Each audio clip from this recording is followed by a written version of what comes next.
What's for him? Ye kwa ni ye hiraton. Say cocoa na cocoa produce around 630,000 tons. Now you could say time na cocoa no produce less than 200,000 tons. Maybe na Jantuah bi ati na wana buy. Say China start to cocoa you be person mo climate engineer bi dia cocoa. Yeah, na introduce. Cocoa here. Sure. Now you could 2010 less than 200,000. Now Ghana over 600,000 metric tons. And me Ecuador akudu akokwa ahwa makudu ba bia na Ghana wonu he as if is me say oh some menya omo ya me ho kakra akwa hade it's almost a straight line and omo makudu say 610,000 so you go by logical if you're going by how Ecuador have grown from 200,000 to 620,000 about 400,000 tons can say Ghana by now can say about a million. Based on the trajectory, only if you 200 about 180. Then was it 200 for purposes of simple mass. Well, the 200,000, I could do 620,000 from 2010 to 2023. Where 2023 figure in 14 years. 2010, 2011, 12, 14, 15, 16, 17, 18, 19, 20, 21, 22, 23. In what? 30 years. And what they are increasing by 400,000. Ghana in 13 years, if you averaging 620,000, Chakokwa, maybe a general says here, just about 680,000. Into Chokasa Vula, and I say, yeah, Cocoa Brabon, ya bako yechi. Now, reasons so I wrote as a Catherine in say, no creno. One air day, Galamsey. Two Yare. It's Cocoa Research Institute, then on way. CSR, then on way near Cocoa sector. Yeah. Aqua. You book cocoa sector. Yeah. So this is the data. Now, me Kofi join me for your research. Aqua stupid data. 2010 and everyone was from a share. That's about what? 2 billion. About 2.3 billion. Yeah. For most time, once I say time, Papa for starting mass spraying of cocoa, Rebecca, Banty and Nigeria for Cofano Diamono. As a commodore been back on news of a machine, bit more correct me. On this are mass sprayed by Central Region of 4 years nationwide. And you bet 1 million metric tons of kaya of cocoa in 2011, if my memory serves me right. Yeah, somewhere 2011, 2012. Aqua had a 2.87 billion. Wow. Revenue from cocoa, the highest. 2024, the lowest we've recorded in 14 years. So we are sacrificing our cocoa farms for illegal mining. And the cocoa is a gold bond numbers na kosra, and free. You see, the gold in isi cocoa name. Exactly. If you look at the revenue, you see that angle of what? Volatility. They say we have videos and forcing the cocoa no Tony into what they magalam safe no I just got from the bottom and we've seen people who are cutting down cocoa trees say omo de pesika baby I be drew no the cocoa very sad, but for me, you know, what we have to do as a country is that cocoa say we have that conversation, you know.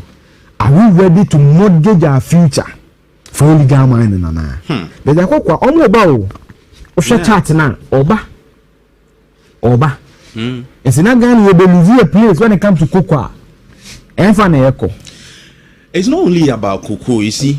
Say you can't say no I go say cocoa ni nko na adwene wo so your farmlands and yes say completely and Kobani say ya as all the data be back cocoa na me back brilliant meaning that article no hom can be about plantain right can be okay na ma so me share that scape was say cocoa in Ecuador is growing in agroforestry systems that support biodiversity and are crucial to preventing the spread of disease among common in monoculture farming. Cocoa team almost say Ecuador for net na study bi am say ya be affect cocoa to my system bia cocoa no say these systems include growing cocoa alongside shade trees, plantains, coffee and fruit trees.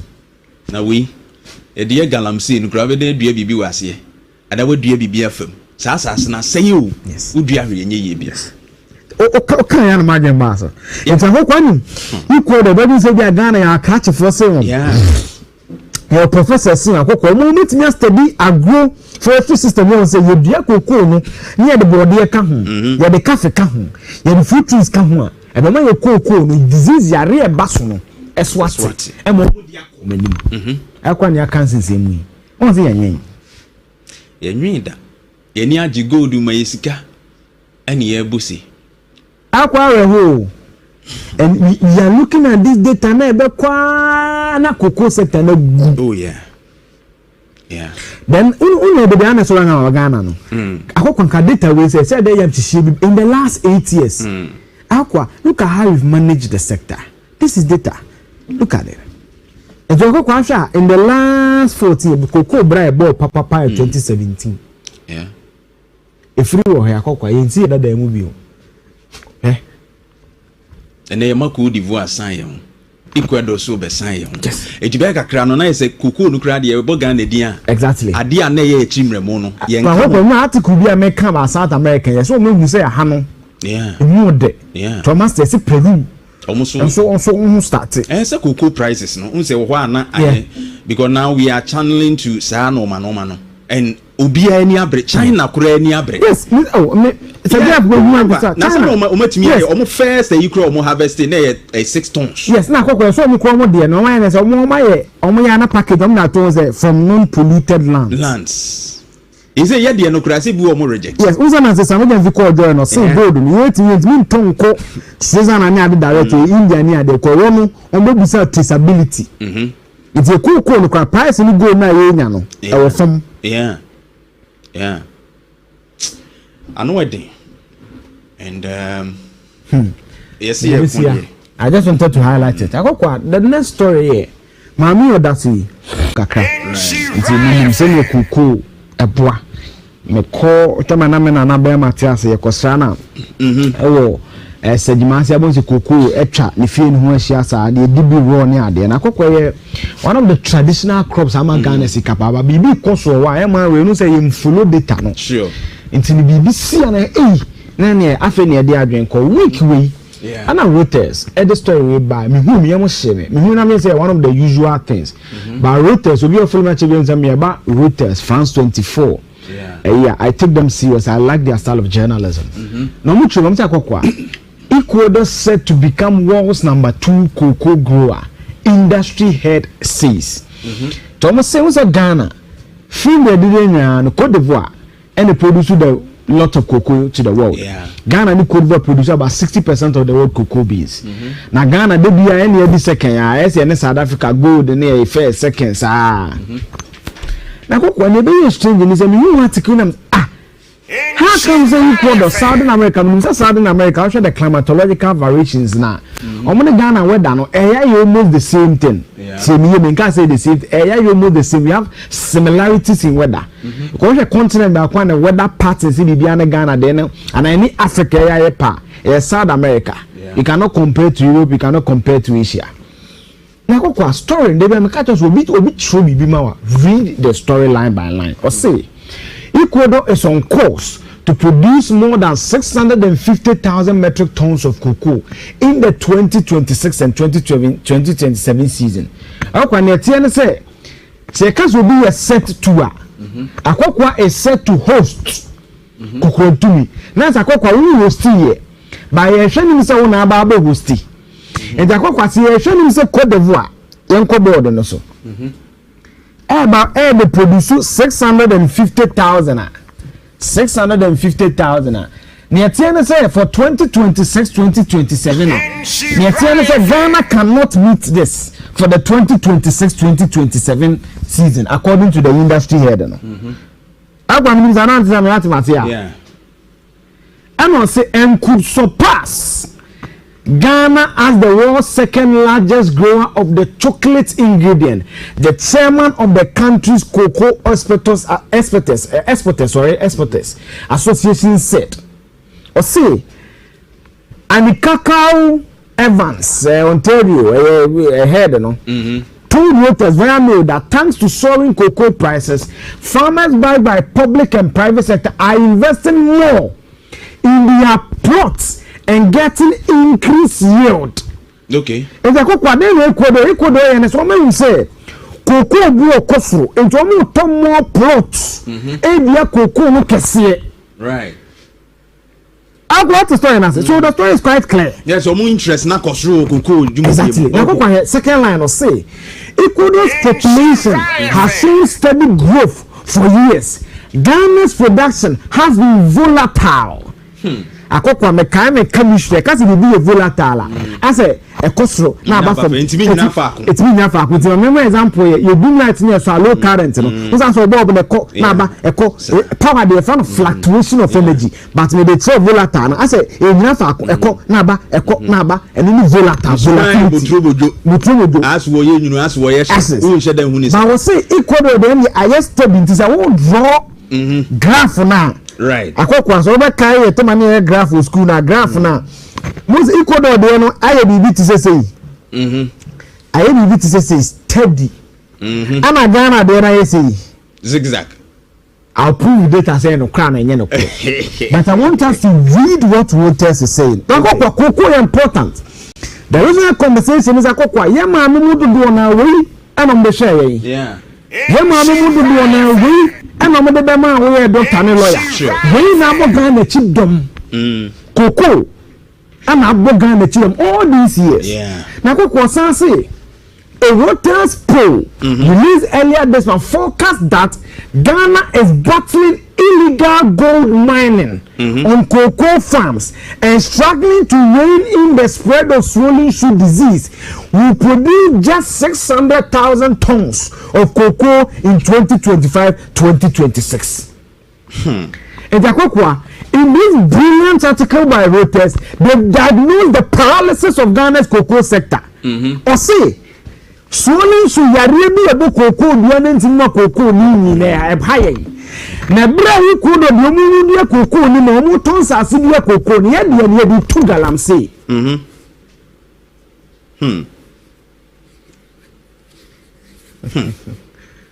Ako na we say carry certain come upon. Query. Ba say obi kan headline na no. The shocking details no. Ana wo say cocoa farms in Ecuador are currently yielding an annual 800 kilogram per hectare. And the country is expected to produce more than 570,000 to 2025-2026 season and expects to reach 800,000 tons by the end of the decade. Means that by 2030 no more free 550,000. I got numbers 570,000 to okay first one no say 650,000. Yeah. 2025-2026 570. 2026-27 650,000. Or say by 2030 no maybe saying 800,000. Now cocoa from ati hey. Or say cocoa prices have more than doubled last year, reaching high above $12,000 a ton, following failed investment and diseases in West Africa, producing Ivory Coast and Ghana, which supply about a higher number one account radio station. Na yesi na watch fufrum. Akabe na mienu pe na yesi eye bosome eye fufrum. Na mene wadi nkomo bebre afa stress no ho yesua wie. Mene wo hyase aye na watch fufuri na yedi wura bosome fufuri mu. Afa adwene mu yade a eta eba eye emofra eso. Enti afe na wawo eneya na wo efiri sa akwada na nya dako ekokosi emfinhia edu enwotwe no emu nsem bebre ene wo ho anopai maybe ani kakra e be hyase ewuram na bi fin se empanimfo nko an nya adwene mu hawo but enkwada nya adwene mu hawo na emom ya na ye hwe ne se ye behu se nkwada na dan senkyere ne ampani dan ni bi dan na di ni bi na yetumi agina so aka se wonom nso yade nanso ne yete ne se emofra esu no oban ne se de omusi dan adwen mu yade adi no ya na ene mpanimfo de no dan so kakra enti wan hwe ya mu se akwada no ewo haw bi nanso no wo haw wan hwe ya ebedidi mu a kosisi wo benyini aduru mpempenso bi ansa na wahu saa bre no nso na kachiri enti so ye wofo na wutie inshira 104.5 wa mesre se bosumi we awie kan da mienu ne bosumi ye besimu die fa wo bre no waso fam ye kakra ne sua bibi na nkwada na wo tete wo no nso obi duru ba bi so e be kire parental style no bi kwan ya be fa so abetete mofra no na atumi aboa sanse di nyina anya nsunsuanso wo mo adwene apomuden so enti free sa abre ya de kobosum ye be wura mu ne de eye nkwada adwene mu apomuden ho nsem free si ya wo no dako ekosi mfinhia eye dunwotwe mu asem ena ye beka na eya na wanya bre na wo ne yen asua wohwe amanse nyina kuba tan ye hwa apomuden so World Health Organization se ye ka akwada ana nkwada no a ye mu nchichemu ahodo bebre na wohwe wo de no a efiri eye dako no ekokokosi emfinhia enkono na wono mo frɛ won se wo mo eye nkwada na se wo mo define child na ebikura no consider ekokosi emfinhia du mienu ohwe UN Convention on Rights of Child omo nso ka ne se obia ni mfie no ndu mfinhia edu nwotwe no oya akwada na wo ba adwene mu apomuden mu adisua so a psychology and developmental theories ahodo e wo ho ni stages no ayehwe no a eno nso be kire wo amwo hu se efiri se ya wo akwada no a ekokusi eye emfinhia eye edumienu no eno nso kire se oya akwada efiri ho kono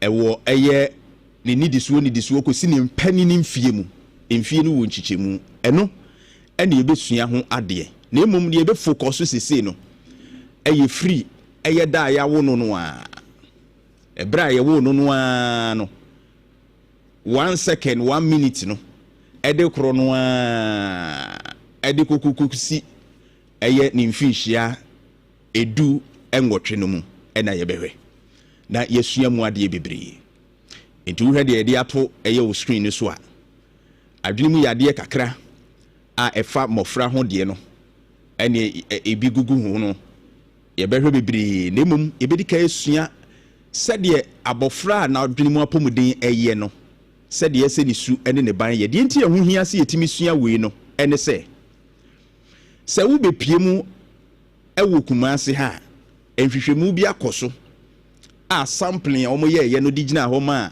se wo bepie mu Ghana ha no a ohawo ewo hafa mofra adwene apomuden ho ne yete ne se wiase nyina no se wo yi mofra nson a emu baako ewo adwene mu ehawo a ehwase efiri ne mofra bre mu a mpanimfuo bi a omunya adwene mu yade ehwase efiri mofra bre mu a enti enhwehwemu abetogya se wo yi emofra nson a emu baako de obenya so or exhibit a signs of mental illness na enum nkomo na ebedi Dr. Ruth Owusuantwi a owo konfo no chia ya de sabia ono na psychiatry anase adwuma apomudi oda no no one eye nipa bi ka bo mu animdefo eye nhwehwemu efa adwuma apomudi ho ewu kumase efa mofra die mu na beto odwa se ohamobu pan eye edunwotwe kosi aduasa na chese wuyi nkwada edu a emu baako kosi miensa de omo wa adwene mu hawo na chese wo soro chen wiase nyina de ensusuye na eye ba KuroYiMuNsem a emu baako no enti ehu akohia sese yetimi hwe na yesua ho ade kakra saa nhwehwemu omo ye ni kumase ya enti se wutie ya efiri saa abre ye kode ye ma adwene mu apomuden ho nsem no ye ma ne hia ye yebesua ade kakra na yetumi ahwe atumu anamo nyame ya adom ochna ebedomu asuko ne ahwe emofra na pomuden ne yese wo hu eye na ekiri yahwe ne wo hu a enye no a ese utu hu anamo ntem no insha 104.5 we your mental health on KuroYiMuNsem Sokoban Fatilo eba edi KuroYiMuNsem no edi atwa so but congratulations to University of Development Studies UDS they say World University Champions ewo ball bonu mo mate Ghana nim se Black Stars wo mo mre ye medal na black meteor so omo mre ye meda omo mre ye hwe omo de omo ko mbekwa kopu omo toa na omo bafia yeda mo ase tamale ho no mo ayade mo tumi afiri wa akogye world mo ahye Brazil university team no a wono mo ye Brazil we mete Brazil see ye di omo sunkunim de dey ayu mo time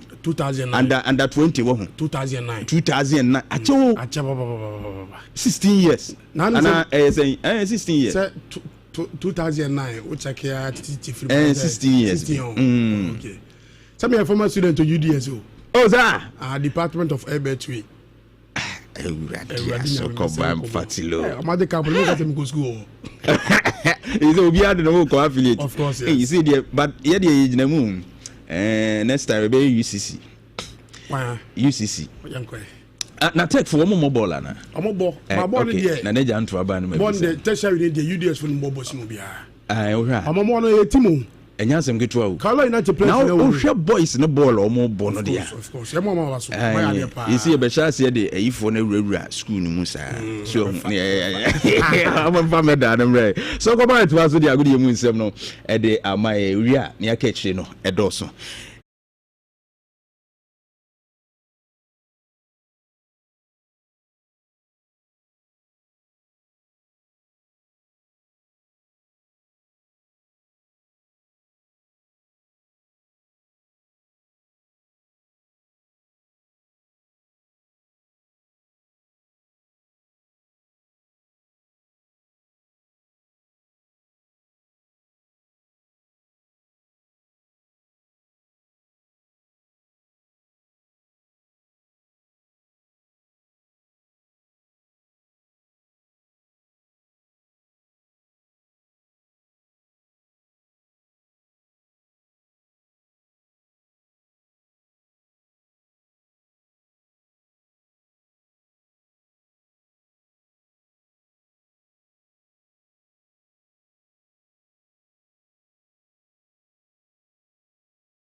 South Sudan tena say na KuroYiMuNsem ya boabo no ena no pay ye de nyina edebro odimo so Premier Sports on KuroYiMuNsem sima edio de na person ko a ena no pay tena sima se kunya me de nyina edebro odimo so ense no so pi anopem din ere Jonathan Esiedu obetimi afem Sokoban Fatiro Steve Zondo onane Costa Madaroma ena mbo mechidom so dem ni kankan no ana 17 sem wanum say komasa santi KuroYiMuNsem wa bebia no Gold Stars enom kodi ncho 5 May Algeria Medimusen seminar the Bagana Premier League every March the 3 Medimusen seminar at minimum and play fly meeting 24/7 control say over to kwan now the only trim Chinese mainland na business trips we only trim Beijing Shanghai Guangzhou Hangzhou and also Shenzhen number 4 Mushem Paramishro Emmanuel flight Emirates no essence about your plan inside no yema world class hospitality near yema 6,500 channels out to plan inside now come yes, the free Wi-Fi at the Pusun President Panape, Tuba Kwan, now the number Chinese mainland there, man fly Emirates, now the beer 8 come up 8 for now. MTS countries, Renault Air Momo promo, now the Tiene Renault Air still Mensa can promo, still Mensa can promo. Though you know my memo app, Oromo Play Sonos App Store, no, I don't do there, not Debra, that was more than 100 Ghana cities, 100 Ghana cities, more than a chance. So they were on Sabbath to make 100 to 200 Ghana cities. Now, after what should be on 2,000 Ghana cities plus yellow beers ratanum also sa et market bosumi bia 5,000 Ghana cities say sikapuro 2 million Ghana cities and MTN platform to the guma mebacho also stand a chance also sa et account afi mega do on 100,000 Ghana cities and kane sikada 1 billion also sa et market do yan say odalo do mama mo app no yisu na be bia so et my fine pa edema bet to some country say we no e bet rewards mebacho ultra bet our sports so and I say casino no so no now say any points me but points no obetima convert na yesika obetima yi and I say betima dem now say the trouble to be into trouble to para Michelle e mananya bet you feel is here nebo www.betway.com.gh na be dia entimi kama pa entimi fama and 10 times so yen shen semna si enfafri wofu zombi and a 17 after qualifiers egusu de den Cote d'Ivoire nanu fiada Ghana ni Niger at 10 times so group stage last game no me ba che shemensa e Niger et e kan ba ko ntie se na qualifier ya de chimo semi finals nyame adom ochina Ghana and Nigeria at the bet 10 times so e honom na no fama ni nchirem FIFA under 20 women's world cup qualifiers egusu de den no na Ghana on se first leg Remo Tunisia e ko so mu tunu mo entimante kan ba kura enwa ana return encounter no to dwa class sponsor ma Ghana se ba yo modiri pi enso esenu ama Tunisia entimante e kan ba go se mu kasi qualifier ya de ni chimo third one no nyame ba February 2026 ya ni South Africa mayo no e de bet in terms so 120 num na be bianso so etma fine e onum me for ni chimo fantabulous Kumasi Asante Kotoko CAF Confederations Cup no about enwa o do ni chim o abi akuta me pacho Kumasi Asante Kotoko ewiem ene Kwara United at 10 times so na Germany ba de na say Kumasi Asante Kotoko ewemu wa we through Abrantia ye fonu hu be Joe Vitina ono enanya the only goal edema Kumasi Asante Kotoko so aggregate no 5-3 in favor of Kumasi Asante Kotoko after game no coach Barima Kotoko e open for Karim Tito and e buso open say na first like said dem ko sidi pa na murobo Nigeria man ko sidi na trick no et say ye nchichima Karim Tito bo no modere etimi eretu edwa. A lot change because in our football industry we get something called occupational hazard that happened to us in Ghana. So definitely we didn't repeat it here. We visit the video between Kwara United and we saw the space and time we gave to them. So we work on that. We know majority of them are senior players. They are not young like my players. So when we close the space and then we deny them the space, we deny them the time, they can play. So we only have to do that, and then the second half we come in and then set for the goal. So we did that during the 45 minutes, and then we came back again, scored a long goal, and then we quelled back to our normal. Now, coaches is sorry, no, and you're surprised the crowd and say, our Ghana so on one the judge our man Kofi about 3 goals, and so on. So do actually no coach I feel 2 days and so a drop no. I'm not surprised. I'm not surprised at all. We gave them the space and time, and they were able to play there. So when you go back to the video, you see that in defensive, we were thinking about scorers. We said we are going to beat them 3-0. Here's what we said. This is the target we set for ourselves because we know we are coming to Nigeria. You understand me? And we have to respect that. So after getting it, we called back and they came back again. So in a nutshell, that is why I started by saying it was an occupational hazard that before us. So now we sat back, looked through them, and we saw that if we deny them space here, they can't play us. Simple as that. And now, coach, Edema Fantabulous Kumasi Asante Kotoko Karim Tito, and now to the Caribbean, I say, coach in Kwara United Blade. Now, una first like good job, Musa Kotoko to Nigeria, bra. Is it no match of 1 day? I say, Manaka, I say, I am highly disappointed, pa. Yes, I was highly disappointed. Yes. Can you see the number of chances we created and the missed chances? Can you see it?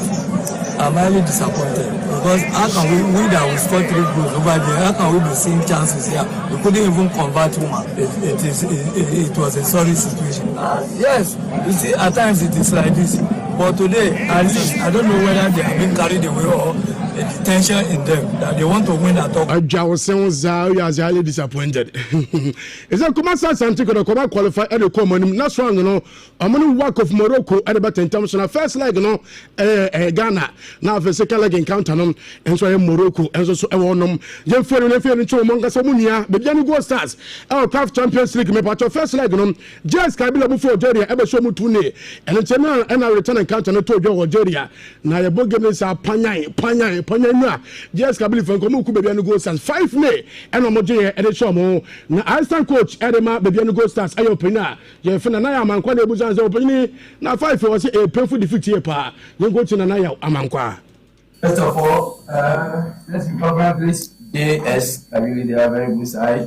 Your team, their supporters are very super, very well. concerning the scoreline, we are feeling so painful for the scoreline. We didn't expect this scoreline, but I think yes, they did well. I think that is true. The team is very young. We have very young players.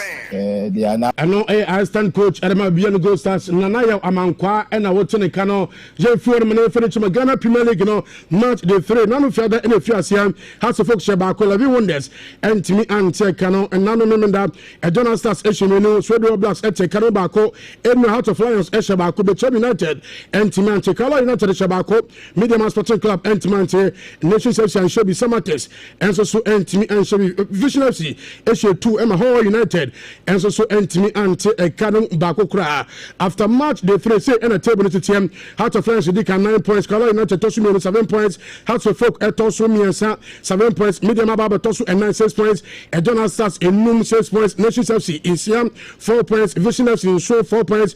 All Blacks in Watcher 3 points. But then the Gold Stars Omo 2 games. Omo Tosu and Crow 3 points. Asante Korokosu 2 games. Temp Otosu do 3 points. Samatex Tosu Dubako 3 points. Holy Stars Dumienu 2 points. Hall United Dumiansa 2 points, Bechem United 1 point, Jonga Ponsos Otosu Edumum 1 point, 11 Wonders Edunsia 1 point, Dreams FC Edu Enso She Brokum Chelsea do watch She Enso so Ewonum. Now coach Adama Media Sporting Club aye opening for the Barima Tanko na Enra eno testing first defeat and some say eno opening no etimi editu edwa.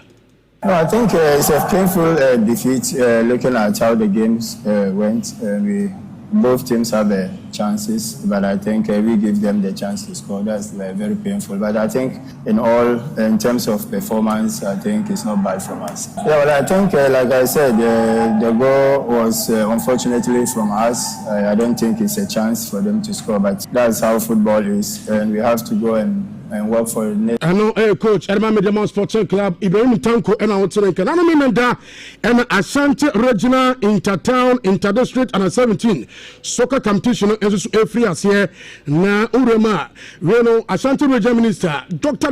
Honorable Frank Amakwene Nadaroma and Sadi Fefuri Nanamimenda and also Timmy Flas here and then say honorable edenti and I will both tournament Dr. Frank Amakwene Ebonomadine Okese Park. Na sports minister MIS and planning maybe to see a football bring back the lava back to football but see a chance football because when they are say football one focus as a country and as a community. They shall see free, but so they are near shall see free at grassroots level. And communities, towns, so they are able to have one game at the district level, and at the regional level, and at the national level.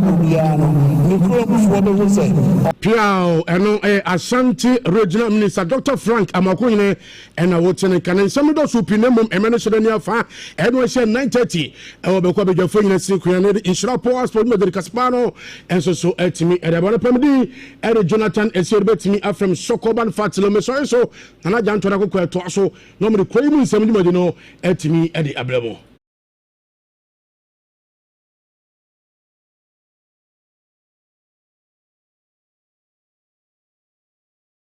Half of world's cocoa. Or see, meanwhile, Ghana Yare. When you cook, and who are they call from my bro? From the Tomo Kabapan, I could Koda. Farmers in Ecuador get around 90% of the world price. Only the difference, no Ghana and Cote d'Ivoire, and Ivory Coast, no. Yeah, cocoa board. So I cook energy effect with spot prices and future prices. Mamisike me produce bi bia ma me to ni sei.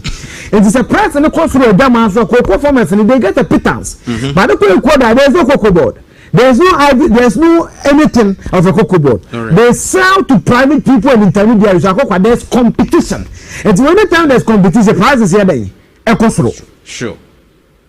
Even without an entity like a cocoa board in Ecuador, look at how well Reuters is eulogizing the work of Ecuador. Yeah. Cocoa board. Now, what question? You see, numbers are strange. Yeah. And then me catch you say when you look at data, see the data. What I had there. Me say my sources. So money 5 fastest or 5 top growers of cocoa. And you see the chart is self-explanatory. Yellow no 2023. Blue near 2024. So what am I doing in this graph? I'm trying to compare the 2023 cocoa growing year to 2024. Now I compare what I had there. Ivory Coast 2023 against 2024 SOT. Ghana 2023 against 2024 SOT. Ecuador 2023 against 2024 Kosoro. Nigeria 2023 against 2024 Kofum. Cameroon Kofum.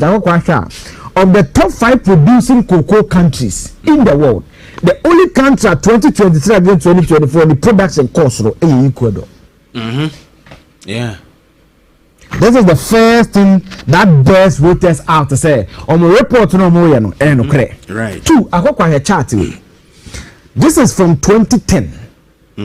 Ghana, yeah, production compared to Ecuador. We see you see where to be volatile. About Ghana, no. When you look at this graph, this is volatile. But look at Ecuador, no, you see steady. Kakra. Into 2010 ya bias ya boy ya wasa for him ya kwa ni ehuri aton say cocoa na cocoa produce around 630,000 tons na Ecuador say time na cocoa no produce less than 200,000 tons maybe na Jantuah bi ati na wana de buy say China start you cocoa you be person mo climate engineer bi dia cocoa yeah na introduce cocoa he sure na Ecuador 2010 less than 200,000 na Ghana over 600,000 metric tons and Ecuador akudu akwa ahwa makudu baby na Ghana wonu he as if is me say oh some menya omo ya men ho kakra akwa hade it's almost a straight line and to mo makudu say 610,000 so you go by logical if you're going by how Ecuador have grown from 200,000 to 620,000 about 400,000 tons can say Ghana by now can say about a million based on the trajectory only if you about 180 there was 200 for purposes of simple math well they see 200,000 I could do 620,000 from 2010 to 2023 where 2023 figure in 40 years 2010, 2011, 12, 14, 15, 16, 17, 18, 19, 20, 21, 22, 23. In what? 30 years. And what they are increasing by 400,000.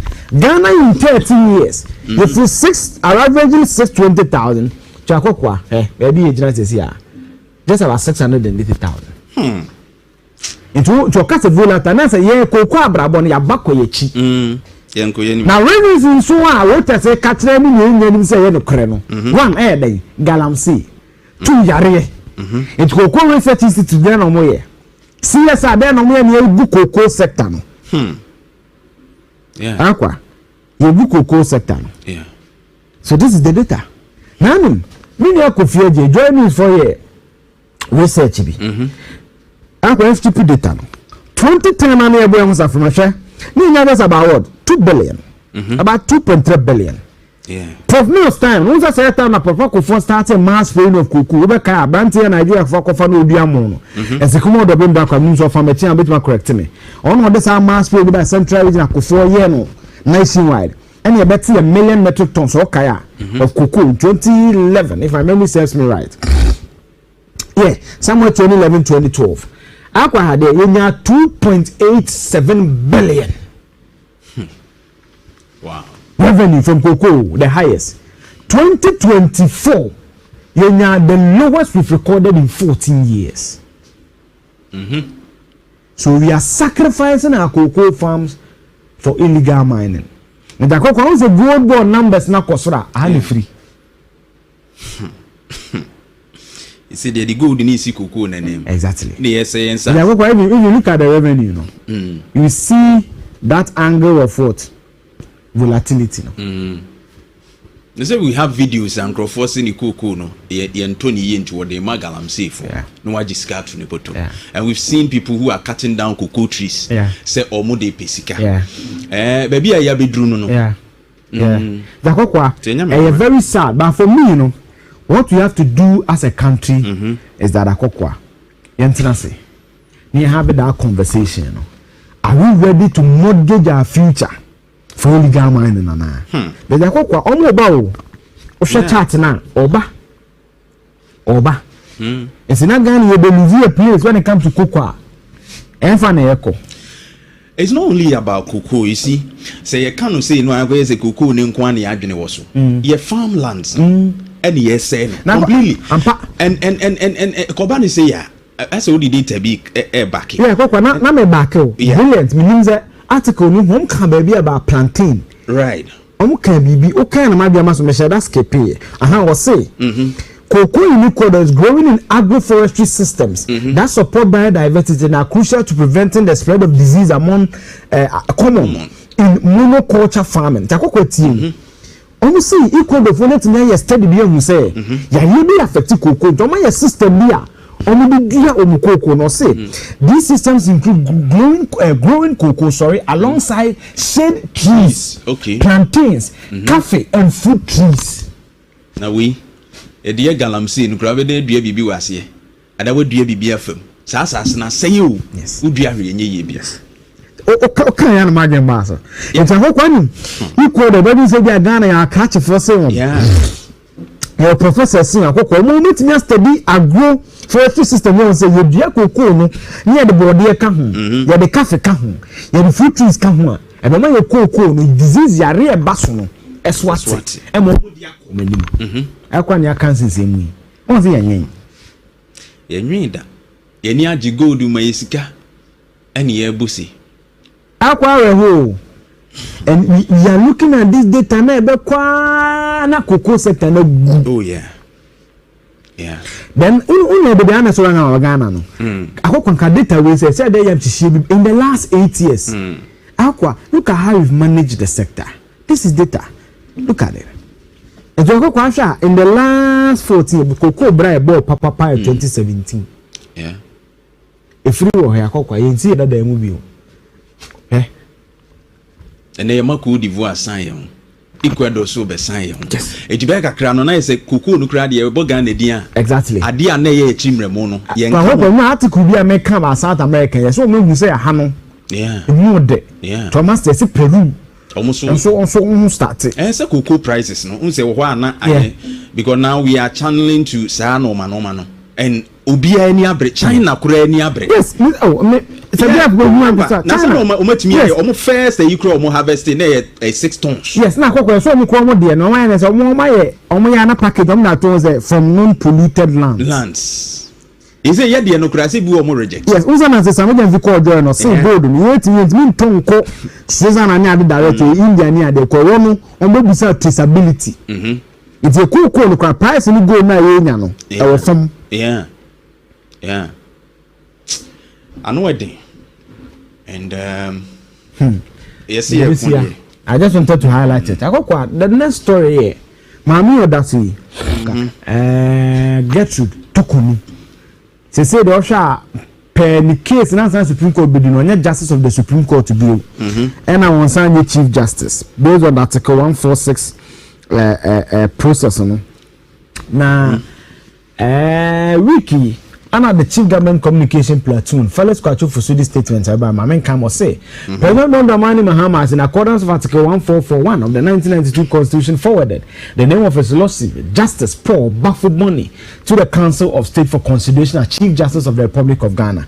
Justice Baffoed Money has, throughout his distinguished judicial career, served with diligence and integrity at the High Court, the Court of Appeal, and currently the Supreme Court. He has made invaluable contributions to the development of Ghana jurisprudence. He has earned the esteem of the bench, the bar, and wider legal fraternity for his intellect, impartiality, and unwavering commitment to justice. His wealth of experience and long service on the bench render him eminently qualified for the high office of Chief Justice. His lordship has been serving as acting Chief Justice since the 22nd of April 2025. Based on a certain article, Constitution Article 1441.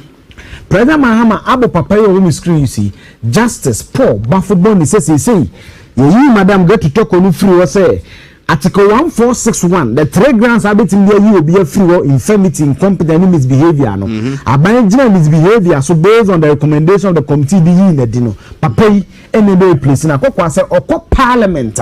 Near confirming obey the 16th. And no, obey the 14th. I got my payment data and my family news. Let me just check so that obey the 16th. I was correct. 16th Chief Justice of the country. But I got quite yeah. That's who need inquiry. Elqua. Maybe because say then tina radio judicial council recommended then tina mama ko boni din then tina say akokwati. Article 144 ne say 1 or say the Chief Justice shall be appointed by the President acting in consultation with the Council of State with the approval of Parliament. That too na akokwati say the other Supreme Court justices shall be appointed by the President acting on the advice of the Judicial Council in consultation with the Council of State and the approval of Parliament. That why a student now education I say that here. Your Chief Justice there a simple matter. Where's the screen? Let me just add my screen. To say that I got CJ no say that here. President anybody no Parliament and one that's the equation. But so we are justice of the Supreme Court JSC and no Judicial Council no and I don't make advice. President are selected now Parliament. So that's the difference. So meaning that when it comes to the Supreme Court justice there's an element of the Judicial Council who must advise. And the President I'm told is not bound by the advice. This baby be do a job. But Chief Justice, President will be an accord Parliament. That is the provision of the law, Article 144(1) and 2. So that's the difference there. Okay. To man I confused out then and Judicial Council just above today's explanation. President is saying did not cooperate only Chief Justice or the Parliament. No appointment committee no two ministers and no deputy minister man better to yeah.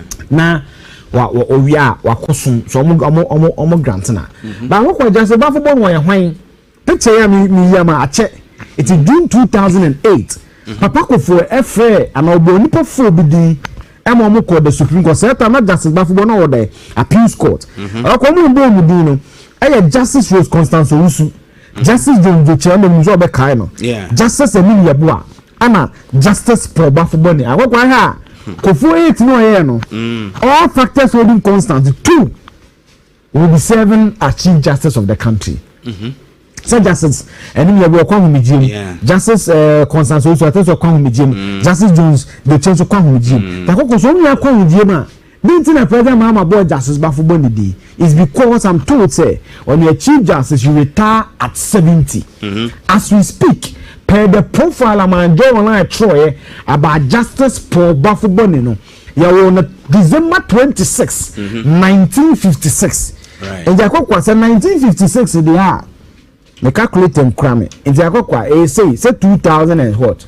2005 1956 meboa to the back be ba na 59 and 9 meboa na haka 1 enti ye beka ho a 11 na 5 69 years akokwa on December 26 Justice Bafoboni baby 69 years meaning say President Mahama in 2027 esabebo Chief Justice Fufurudin pacho yate ase 70 no na esi no be call retirement It's a Kasam Papa will be 68 years. Right. December year by will be 69 years. And by 26 December 2026, no will be 72 years. So meaning that by 1st January 2027 there, you will Chief Justice Fufurudin. Sure. And likely per the convention, obviously the current court of Chief Justice the court of the current Supreme Court Justice the court was a family phone amount Supreme Court Justices because of the CFA there Supreme Court Justices Judicial Council akokwa na so omodo pa men kai kran on top of my head me kai Justice Yoli Kolendi okahu akokwa men kai kran me kai Professor Henrietta Mensa Bonsu okahu akokwa yawo Justice Ever Loveless Johnson okahu yawo Justice Isifumoro Tanko Amadu okahu yawo Justice Professor Henrietta Joy Abena Nyako Mensa Bonsu okahu Justice Emmanuel Kolendi kahu Justice Samuel Kwame Edibu Esiedu Kahu, Justice George Kingsley Kumsin Kahu, Justice Yao Jehu Kahu, Justice Kofi Kahu, Justice Yao Dakwasare Kahu, Justice Richard J. Frempon Kahu, Justice Samuel Damefe Kahu, Justice Dennis Dominic J. Kahu, Justice Simon Sobari, Metin Dino French Kahu, Justice Bright, Philip Mensah Kahu, your Justice Afista Amaliboba Kahu, Justice Kwekute Yakabwa for Kahu, all the first Supreme Court Justice of the Western of Region Justice Jana Perry Batel Skujo Kahu. Zakokwa say nipa 18 Emuba Akona 2017 based on the convention no. Waha yebenya back one the Chief Justice. Now kokwa yenkoso of the 15 justices now yenya no a bit of contest and a bit of history. And your first time you know in a history pam Chief Justice. Okwa sir akokosa ono dasi onuni BBC right. O say I think 61 62 kumuni bombe so okay. And it was a near assassination attempt on the life of President Nkrumah. You see, you're not suspected one Adama few. No information minister and info. Now, quiet. 3-member committee. The refuge justice, I think Larry, Lare, and a justice Akoko, I'm not a chief justice. I'm a president Kufuado papa. Edward the Kufuado. Now, one contrast with the news and Kofona Yaki, you know, when they be answer money, you know. So they discharge them to go, and Kromanya happy. And I hope I'm told say no can the framers of the 1992 Constitution that this Article 146 process nearby, which remove the power from the president to a certain committee pursuant to the establishment of the prima facie basis by the Council of State. Okay. It's a fair justice a pound Ghana in our history there. Akokwa say akokosa. By the first time in the fourth Republican dispensation, you have 4 republics. Yeah. Fourth Republican dispensation justice get to Tokon. Right. The Akokwa Ebenya justice akokosa, he was sacked. Free one any obenya justice Sarkodie Julius Sarkodie no the second chief justice of our country you really cool no miscast you really cool answer me can you cool no February 24 1966 no mu 2 Kwame Nkrumah no and also I mean it was coterminous no so also 10 abawie the third chief justice obenya no and the father of the former president Nana Dankwa Kufuado Edward Kufuado also the chief justice was serving from 63 to 74 some 4 years. Or we Justice Alexander Lankwe Bannerman, one of the 4th Chief Justice, or survey for a brief time. Or we Justice Frederick Kwesi Akpalu, or also there is the 5th Chief Justice. Chief Justice Crown Kenya from 1993 to 1995. Or no survey Ghana from 77 to 86. Only if my memory serves me right, he will be the second longest Chief Justice Ayena from 77 to 86. But then go through the anonymity. You know, Justice Lee Pobishowa on also a survey from 86 to 94 years. And you know, Justice Philip Archer or 791 to 95 or 2002. He was the Chief Justice that transitioned us to the 4th Republican dispensation. To 11 years of military junta. No, Chief Justice are no not Bakuni. And your ban 1992 for Republican dispensation or twice, so it was in 1995 for Kwame 2002. Right. Chief Justice saying the other kind of day, Papa way. You know, I did Kobina 1995 to 2001. But me kind of maybe age there. Justice Edward Kwame Redu. Right. On also serving for just 2 years, and I'll call Ahumijim. And I'll call Ahumijim. No, I think in recent times. But also about Justice George Kingsley Akwa in office. In office. In July 2007. Right. And we bring a certain history in our body political judiciary. Bring the first female Chief Justice. Okay. That is Justice Georgina Chibuawood. Akwa she the longest serving Chief Justice Ayenya. Okay, there are several ways to kill a cat. No, so minimum. I want to know if it be 10 years. You need to prepare for February 2007. No, just about 60 years. Sure. Or 70 the 70 years. And so she, for purpose of education, she is the longest serving Chief Justice in a full 10 years. 2007 to 2017. Ofri ono and a papa na me bo on the Frederick Kwesi Akpalu on also serving from 77 to 86, 9 solid years as Chief Justice. Right. Now ofri ono the anyway benya Justice Sophia Kufunti, the tradition continues. You know about for another survey from 2007, June 2017, so 2017 to 2019, for just about 2 years, because they will do the mandatory age of 70. Anyway, Justice Kwesi Enim Yabua, also survey kakra from 2019 to somewhere 2023. Just about 3.5 years. Anyway, Madam get to Tokono. But of the 15 chief justices, because you confirm Justice Bafuboni, a man a 3, and a man a 30. So you pass it, Justice for Bafuboni, about the 14th, no, the 13th May. Na man I 3, now 16 chief justices. I go in our history.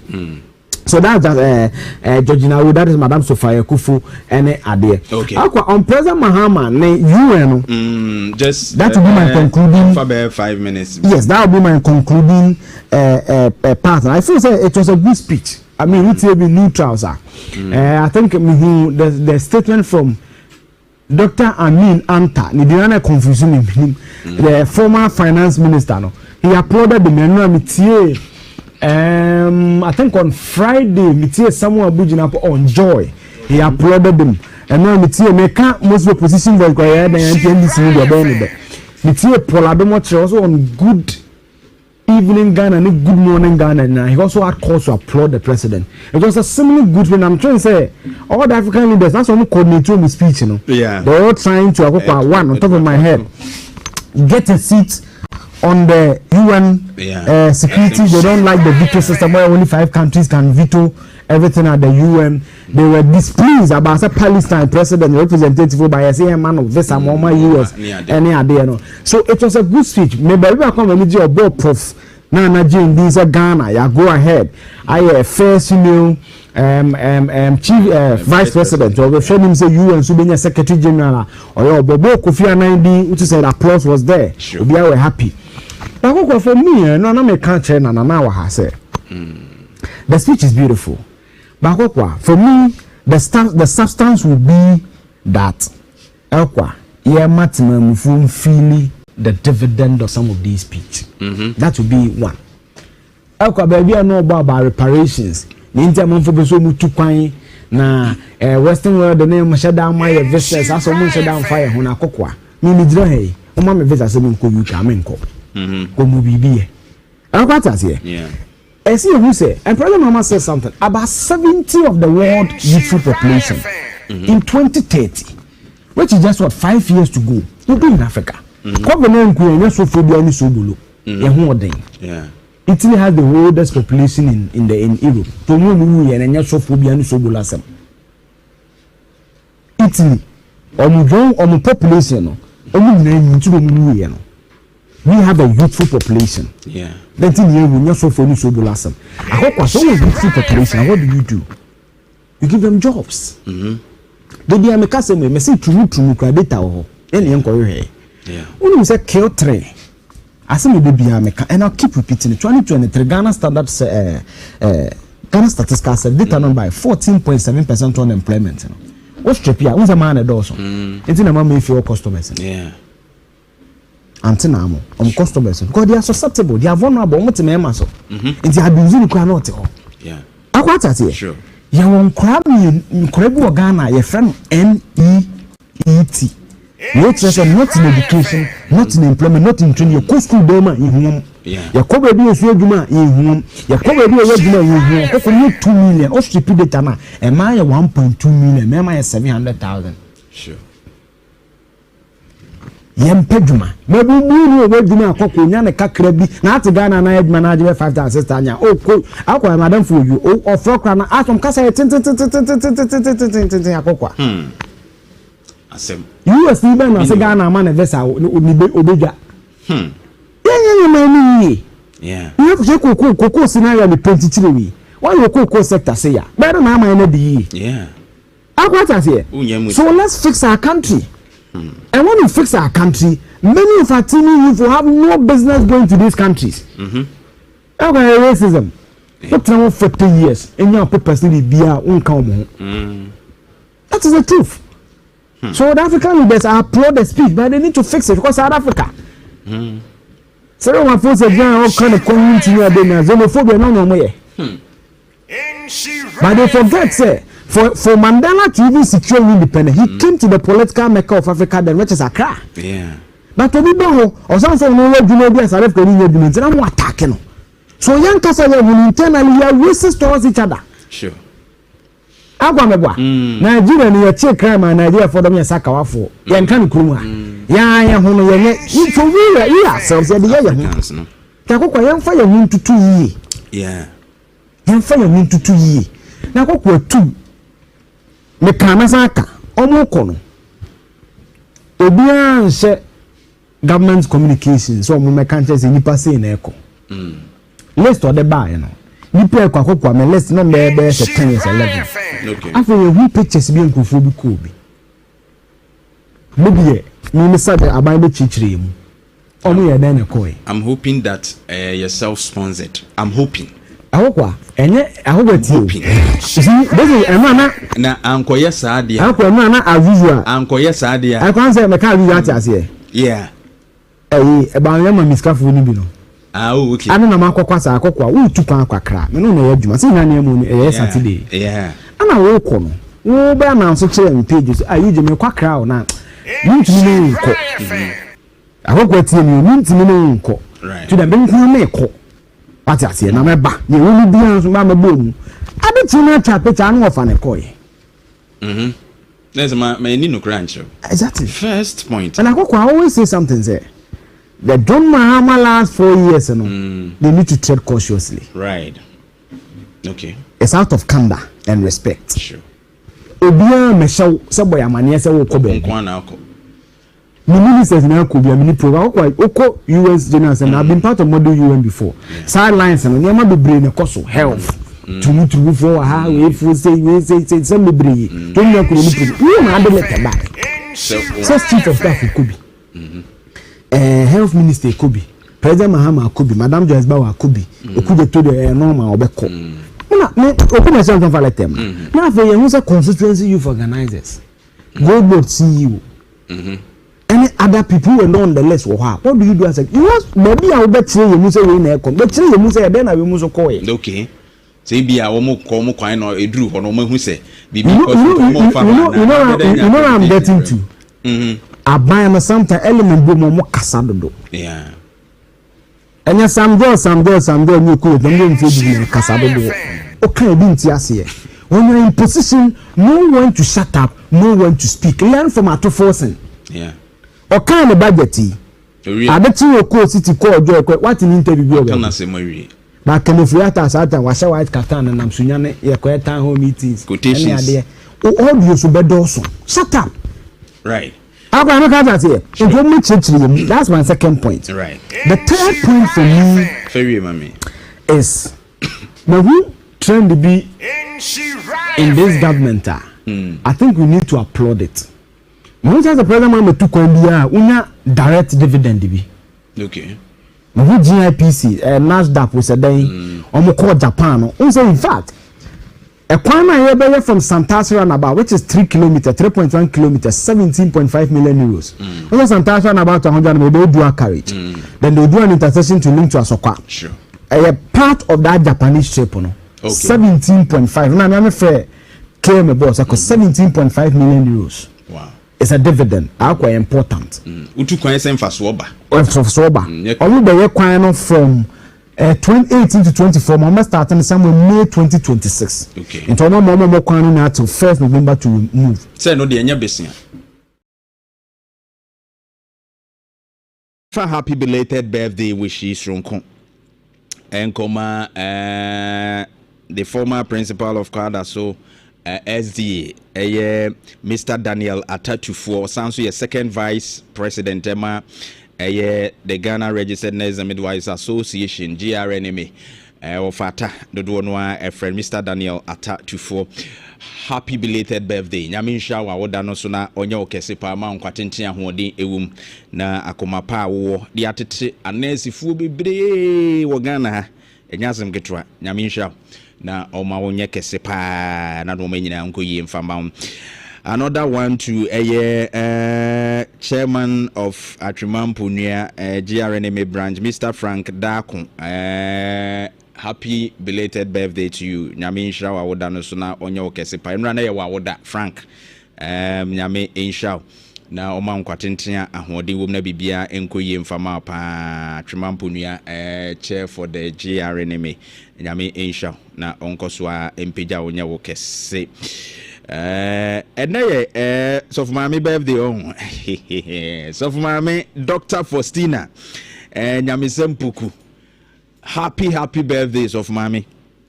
Edukrum Sawaba SDA Church. Nyame insha opa na oma nkwatentin na ne wohwe wakoma so bia no omfa ensomo mawo ahoden mapa. Sede okropon kache eye Abraham se obema no nkwatentin ahoden wom no mfa bi numo na bibia nkoyie pa emfa emawo na no manye fine pa. Ebisama gacho se be disi kase mu nkomo be miti be ye eduntem ye ni nkomo kakra na de tie ne se sika de etimi ba won se asem frama no wa hu toto a obeto wani na kapremo eni masigafo e okrum awi ase no wo mo gidamatu sere kyerese wo ahia wo mo amokra sere no wadi tiskasem toto ye ka ho asem a ye tie bi na bia wonim da benya sika na aye so na ye ne eye Adansi Rural Bank entwetwe enkomo na panyini pa ba ko wa se manu di anim se ya no mani age sanse e ma de enya wo mbeka ye ni mo mabada ye nti enya wo mbeka yesu wo mbeka ma me Felicity Boatema Mensa head of business development and marketing wa Adansi Rural Bank wa Mami, good morning. Good morning. By microphone, Mami kakra ne fa bra fam. Said o ma pija ne de im se na akwa na wa. Now who ye de? Ya me adom na so e. Adom ne mpa bo adwuma fu ni nyina ho ye. Ya ho ye. Wow. Wa ye head of marketing de nim se adwade ni nso koyie. Pepepe. Wonderful. Na Adansi Rural Bank. Ubebisa se mobile ya chede. Ya ba ya chepa de di kan po ma bi di kan chia ye tiefo nyina se anapai mama ya ho kwan na ye free adanse eni mo betwetwe nkomo ye da mu nyina mo ase enu apanyini Adansi Rural Bank ya ba ye 45 years ni afia na enya 45 years. Wow. Na ye hyehyɛ ne ma there's a more 50 years. Ye ko 50 years anisa. Ye ko 50 years. Golden Jubilee. Me patch on. Wow. Na ye did 45 years because of Dumapa customers any right. The bia nipa foforo ba.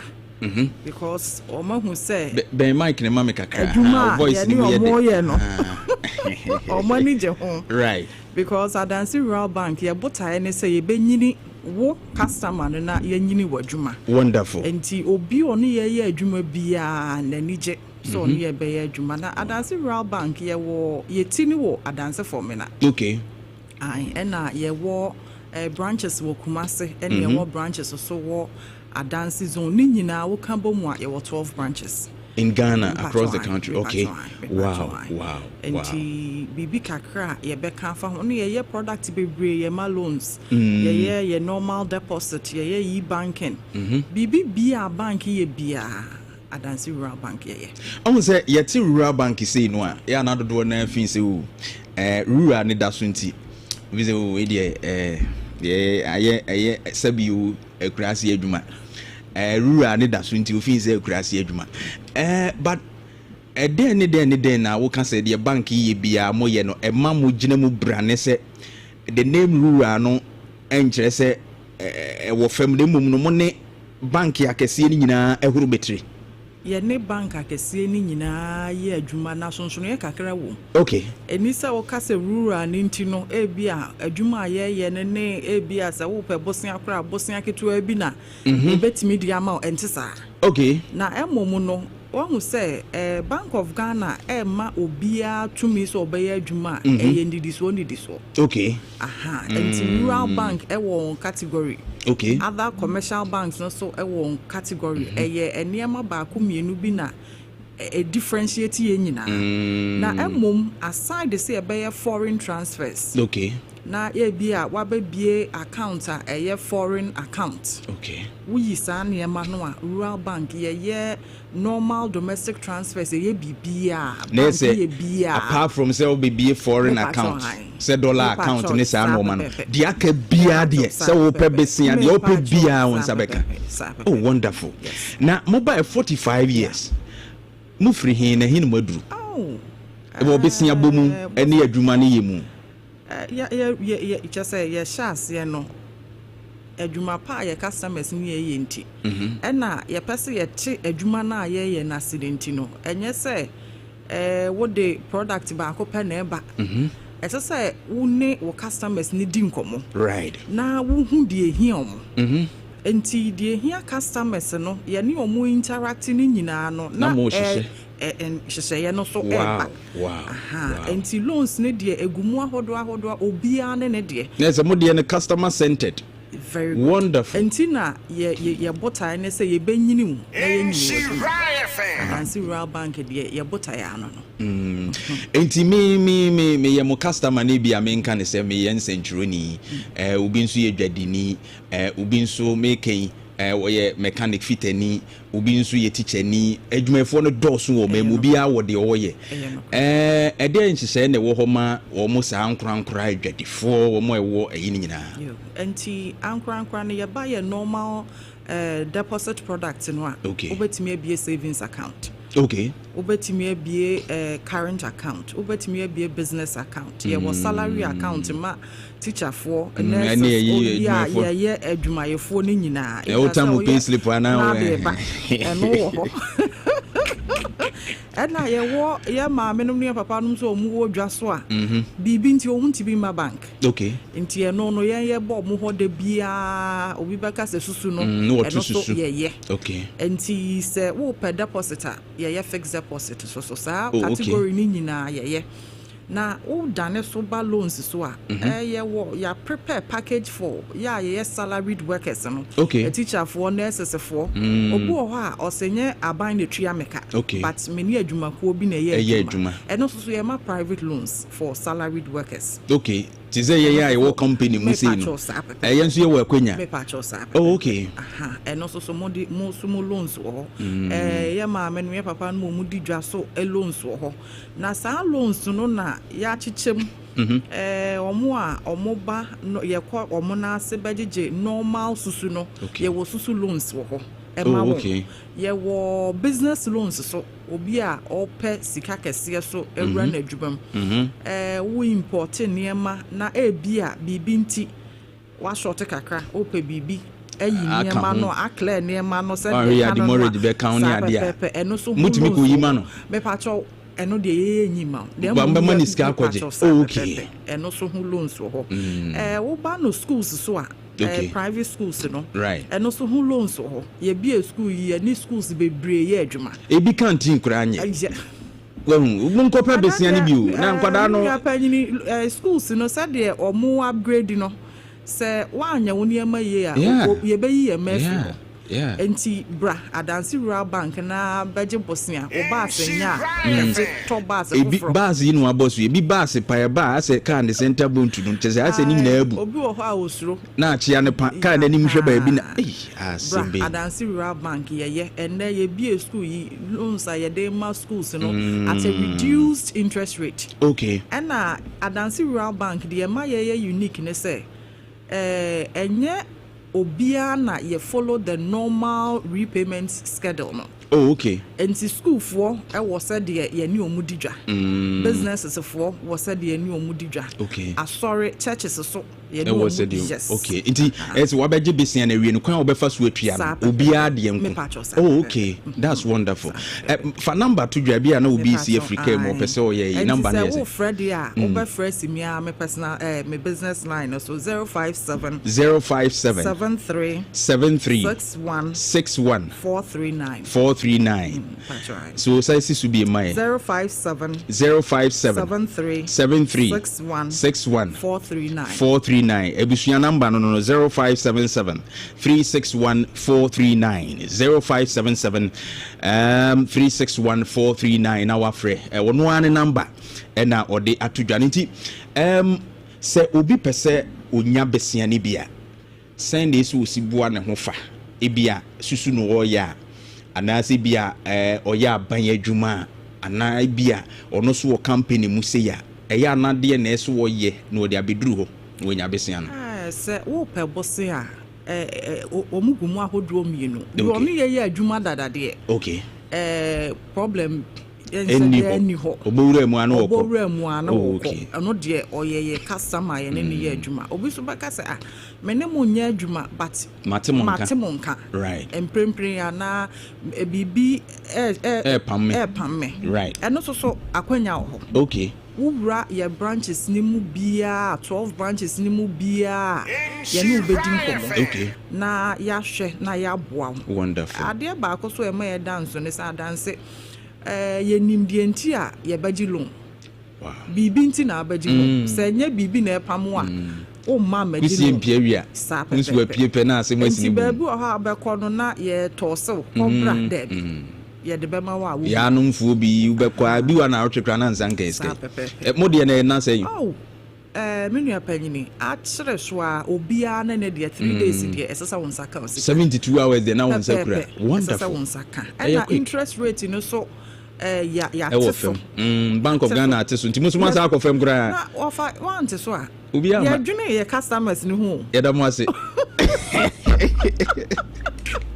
adwene customers no ho ekwa osuru ya ye page amu ye hu se o man complain nti se ateso de a yes said yes so wow na adwuma no because adwuma no koso a yes so ye de na be koso ebusi o man tete so we de o man tete so ye ntem na wan hwe ya u se dollar ye ba na mo tete so na policy rate ye say ya e be za huru ye ntem sisi ma me felicity boati ma mensa adansi rural bank 0577 361 439 0577 361 439 o frɛ no a wono anchirimu bebre no aka ni nyina wode be ma branches no safa to dwadwe me pa cho wo ba kumase a ye wo branch wo Donkek okay opposite Adia pharmacy pa okay wo call emrom so a Achamfo terminal ho ye wo branch ho right wo call Asamase Central Mosque ho no a ye wo branch ho okay edwo ye wo branch ho opposite traffic light in edwa ho a edwa market ho a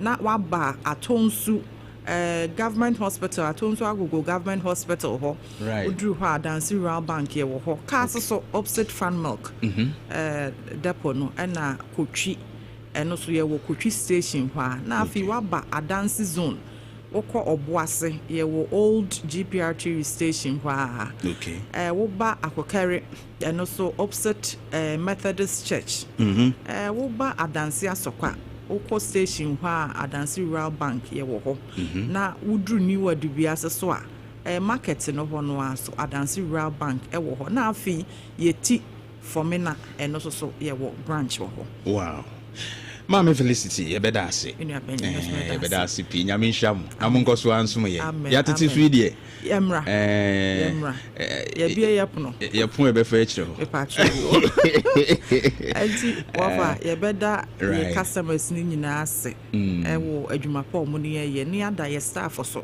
okay ase anapenchi akese free CEO okay. Mr. Daniel Amponsa any management team ye de my customers nyina ti anape ya share adwuma ase die ye hwese mo beba na ya ye adwuma me say ye pon ya ye fetcho ye beba isi ya why ya me nka mo ho Mama Felicity Boatema mensa no head business development and marketing Adansi Rural Bank 0577 361 439 the number no 0577 361 439 ofra Adansi Rural Bank in sheshedi nyina we adwade ni we teacher ni we adwuma bi a we bia na opeso mpukura beje besia ni nyina no obedi nkomo na nhehye no mo atumi ayo yedase.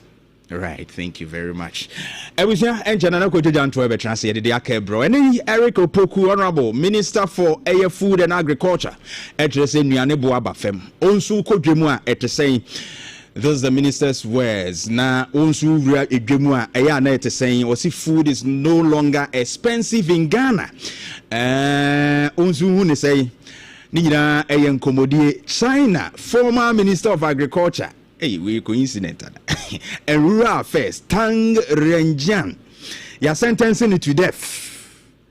say wafa $37.6 million ewo bribes mu 2007 to 2024 between that period no ade say we ekatahye pro dream kankan yo yesi yonkokunu hey Ghana na yeti hey yetimi di opepepe yebodin kura yemwie we kakra bi no wadi ure $37.6 million kakra bi no wadi yesi yonkokunu taking this bribe yatia Ghana former French president Nicolas Sarkozy ono so yeso nkodem 5 years obo na dwene possible pisika dia campaign 2007 keke we sika kura meduru antona accounts mu yeso nkodem 5 years Ghana ha etimi kotom yesi plea bargain woncha metua ye chechire man meba and now KuroYiMuNsem.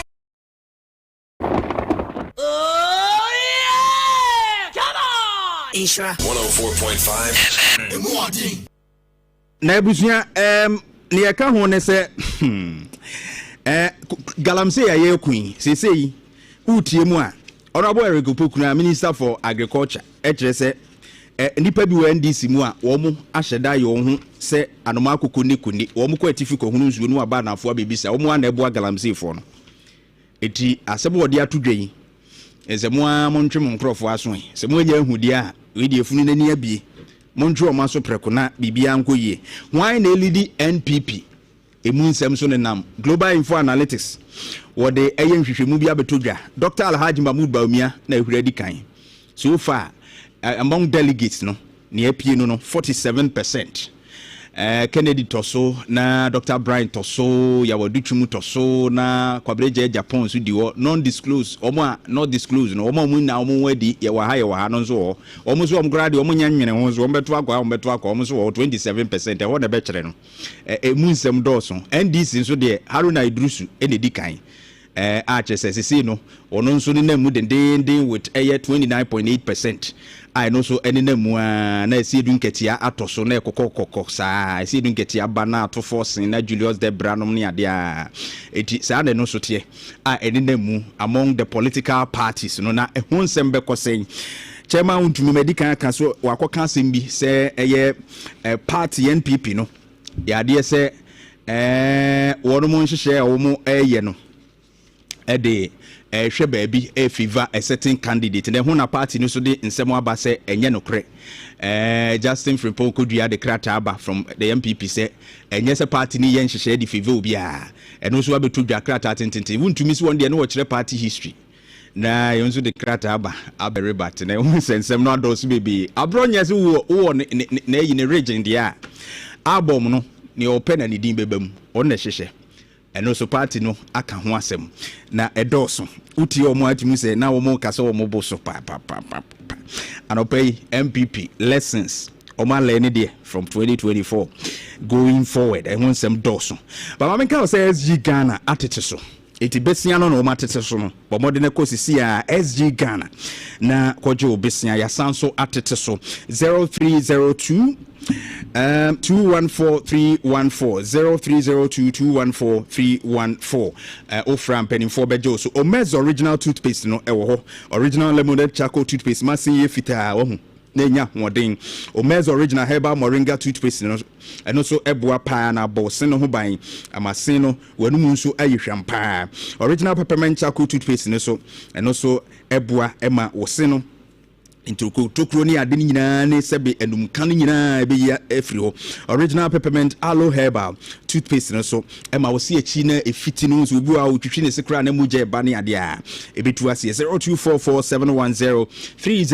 0244710306 high sense ye atete sokra esanso ye papa refrigerators television chest freezers air conditioners ni nyina ma ne high sense why microwaves blenders rice cookers ni nyina wo to high sense no no ko showrooms wo Kumasi Tanoso Kumasi City Mall Kumasi Adum Post Office Kumasi eye Tafo ye showrooms no ewo ho frese si 0302550000 Asante Achim Rural Bank peace of no ne aba abayadwumafuo ni na momra meje besia we no guarantor no commitment fee emuda ho besia F4 pa Gansa Asante Achim no fa goko kono ngudwa so ofo ase odumase ya biase afo nkwanta Roman Hill ubehu 0501333461 0501333461 kai say Flora tissues enwa na ye use Flora no me say onsa kabia ebeboa ye pa tifa bitu bag mu kem baby bia wuko bia no Flora tissues and they say uyushu na bibia tumi ekoye pa frɛ 0242748469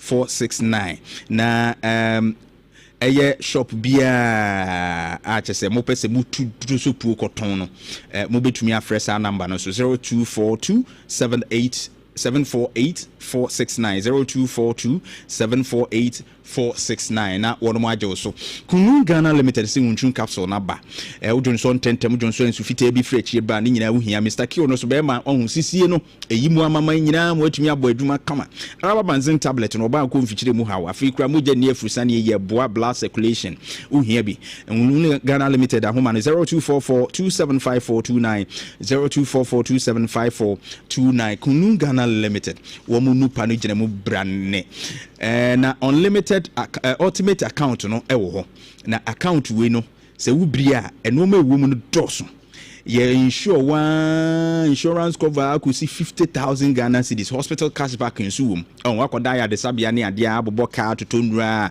utumi nya musika ekwa akusi travel expenses kura no a insurance cover ewo mu na ise kuduru 1 million Ghana cedis umpe we na apede absa ultimate account no bia insurance cover we chire ne nyasem ketwa your story matters with absa Bonva stores ye do tu kwan opese okoye internship wa bruchire koye adwuma ukosua de enso a ni nyina yere ko UK Canada China Japan Germany France Italy Turkey ene enkuro amanya hodo akeka ni nyina Bonva store edo obeko adwuma ewo Germany sese wo mo fa nipa Bonva store se men kanche ose bra no moma wadwuma na kwenya so hu Ecocent Road Ayija Kumasi Victory Baptist Church Tech Junction na chi hwa no mo 0531085235 0531085235 wo mo beje so pa I wasa no eguso almost global opportunities eba nyina Bonva store ebe ma akwan na wonso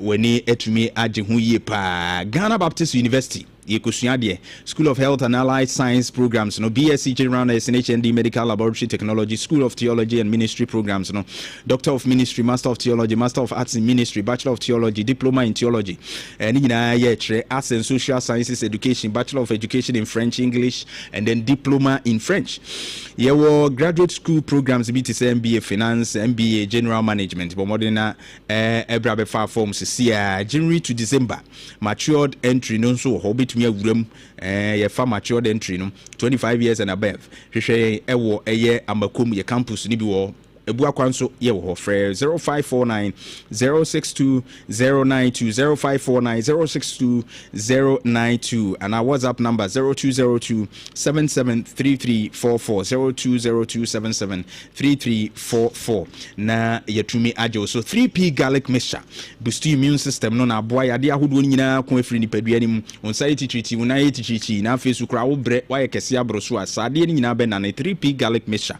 garlic crony na ya so de wensi jaso to na boost immune system bibia be koye herbal shop pharmacy shops ni nyina ebusu ho bomo de na frɛ Piwax CCI 0248 928824 0248928824 Lezilite deodorant spray ne body splash no mema de Storm Run Wide Legend and My Obsession Instant Crash Medmosel ni nyina wo Temptation e ma ne mema nyina eduhwam de ye ube peje wa motuom no na obi nya wa ahye so hu nanui na wa wohra ujafo kata na no ina ese na nkoyi e wa amoto mu ho lazuli deodorant spray ne body splash ne bebo pam 0240152204 0240152204 kai say Springboard Roadshow Foundation eboa tete nkrofo okuayom emabunu nkanka e wonsa no nyuma nyina dial *718*50# *718*50# and after 0308255775 0308255775 on bejo so 300 gram Cerelac no wheat pouch no ewo anu ede nuane nuwum ebeboa pa ene nkwada ne nyina nchemfa FDA agiatum kai say Absa Agency Bank no sugusu a ekoso enti wo store bi wo krum a wo ye adwuma bi wo nche obenya ba bi de table bi asini ade aye agent ama Absa and one so be fresh see 0531036610 0531036610 Absa Agency banking made easy, powered by you. 11th October 2025 yes Saturday Love 99.5 corporate games no basso ding football just say 5-a-side football ni adini nyina no so volleyball, table tennis, sack race, lime and spoon ni adini nyina ye beji ani chese agudie nko a enti mo ye nyumaku na wani je ho a anakuaku ahodo amowo mantem wani je ho a momfa mo form sesi a onso pese obe sponsor so a number mu nyina mbe free ni 0245 594 425 0245 594 425 wono mo ebejo so pa na chese bibia tumi akoyie pa dwumadi Medi Moses edi kan kra dada abeso asene Medi Moses Process Center prostate ho a wunyina fako no mbeboa yade bia ha obia nso no fo ani chirim na Medi Moses wono mo 0246360906 na kwajo Jantuah ebetranse ye friend Barima Kofi Dawson utumi frame yakokwa entwa ehomra na kwajo Jantuah etranse. And now, KuroYiMuNsem. Oh yeah! Come on! Isra 104.5 FM. Morning.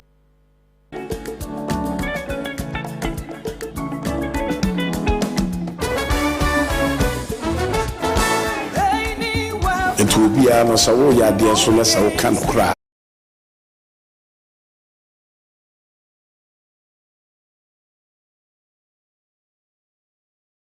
Maybe a grant. How come you and can't Muhammad Bamvin me who win okay 750 Afri Exim Bank facility. Okay, that's what's African? It's $30 million. Okay. See if I'm complete so full interchange.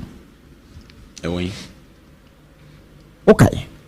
But what require me 3.1 kilometers, 17.5 million pounds, euros. Equivalent to about $20.5 million. Where we are making MTE basic dine 6 unit office toilet proper toilet facility ni bibia CCDs. Abamba CB ye mo so papa bia paint basa bi ni asi 15 CDs. Piak report no what you want them next week na ko kwanu you on our street f no ne ade no your mind say ya akoko better manage BBC me da say you know say to the fact checker enti ye di hu dwuma na o corruption no hu say ya na afi na mekra no she say ase de no ma bi ye no hu say ase discrepancies no ya kambrofo kakraka na ye Mr. Obi abusia ye ba yentie mampanis Gertrude Tokoni say the Osha the case in the Supreme Court be no justice of the Supreme Court to do and I want sign Chief Justice based on Article 146 process no na wiki and the Chief Government Communication Platoon fellows quacho for the statement by Mamen Kamo say President Dramani Mahama in accordance with Article 1441 of the 1992 Constitution forwarded the name of his lawsuit Justice Paul Bafuboni to the Council of State for consideration as Chief Justice of the Republic of Ghana. Justice Bafuboni has throughout his distinguished judicial career served with diligence and integrity at the High Court, the Court of Appeal and currently the Supreme Court. He has made invaluable contributions to the development of Ghana jurisprudence. He has earned the esteem team of the bench, the bar, and wider legal fraternity for his intellect, impartiality, and unwavering commitment to justice. His wealth of experience and long service on the bench render him eminently qualified for the high office of Chief Justice. And Lordship has been serving as acting Chief Justice since the 22nd of April 2025. Based on a certain article, Constitution Article 1441. President Mahama Abu Papayo on the screen, you see, Justice Paul Bafuboni says, you, madam, get to talk on you free or say. Article 1461, the 3 grounds habiting there you will be a free or infirmity, incompetent misbehavior. No, abandoned misbehavior. So based on the recommendation of the committee, the dino, Papa, any day place in a coquase or parliament. Near confirming obey the 16th. And I no obey the 14th. I got my payment data and my family news. Let me just check so that I obey the 16th. I was correct. 16th Chief Justice of the country. But I got quite Olo na yode me so emede yeah ba so ni enko ekwa na bi bisa say den tina radio judicial council recommend den tina mama akobo ni din den tina say akokwati Article 144 ne say 1 or say the Chief Justice shall be appointed by the President acting in consultation with the Council of State with the approval of Parliament. But two na akokwati say the other Supreme Court justices shall be appointed by the President acting on the advice of the Judicial Council in consultation with the Council of State and the approval of Parliament. That why a student now pay education. I say that here. Your Chief Justice there. A simple matter. Where's the screen? Let me just add my screen. To say that I got CJ no say that here. President anybody. No Parliament, and one that's the equation. But so we are Justice of the Supreme Court, JSC, and no Judicial Council, no, and I make advice. President are selected now Parliament. So that's the difference. So meaning that when it comes to the Supreme Court justice, there's an element of the Judicial Council who must advise, and the President. I'm told it's not bound by the advice. This way you be do a job. But Chief Justice, President will be an Parliament. That is the provision of the law, Article 1441 and 2. So that's the difference there. Okay. To man I confused out then and Judicial Council just above the explanation. President is say boom did not Parliament. Only Chief Justice or Parliament. Now I got to appointment committee. No, to 2 ministers and no deputy minister. Man, better to know. Yeah. Now. We are wakosum so omo grant na but what just about for one hwan picture ya me ya ma ache it is June 2008 papa ko for efre and obonipo for bi di emo ko the Supreme Court say time justice ba for no order appeals court ko mo bo mu di no Justice Rose Constance Owusu Justice John Joche am so be kai no Justice Emily Yeboah ana Justice Paul Bafuboni agwa ha Kofu 8 no here no. All factors holding constant, 2 will be serving as Chief Justice of the country. So Justice and we will come with Jim. Justice Constance also come with Jim. Justice Jones the change to come with Jim. The focus only are come with Jim.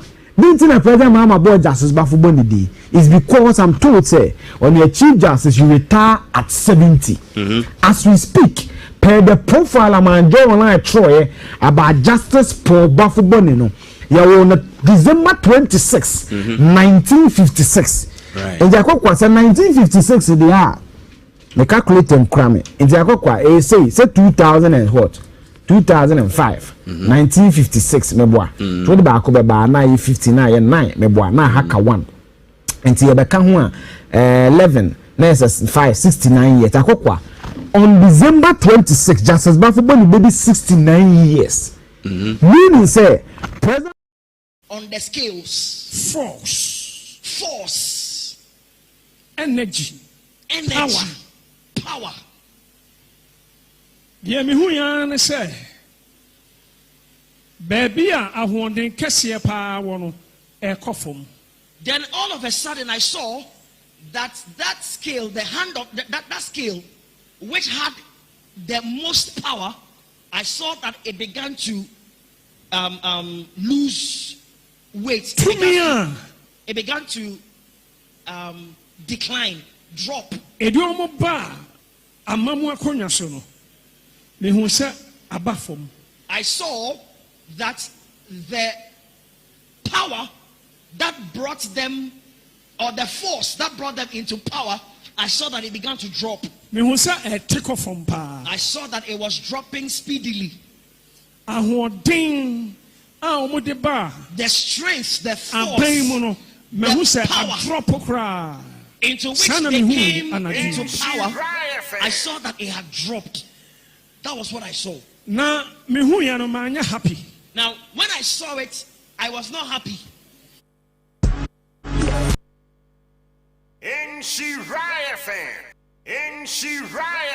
Oh yeah! Come on! Isra 104.5 and Muading.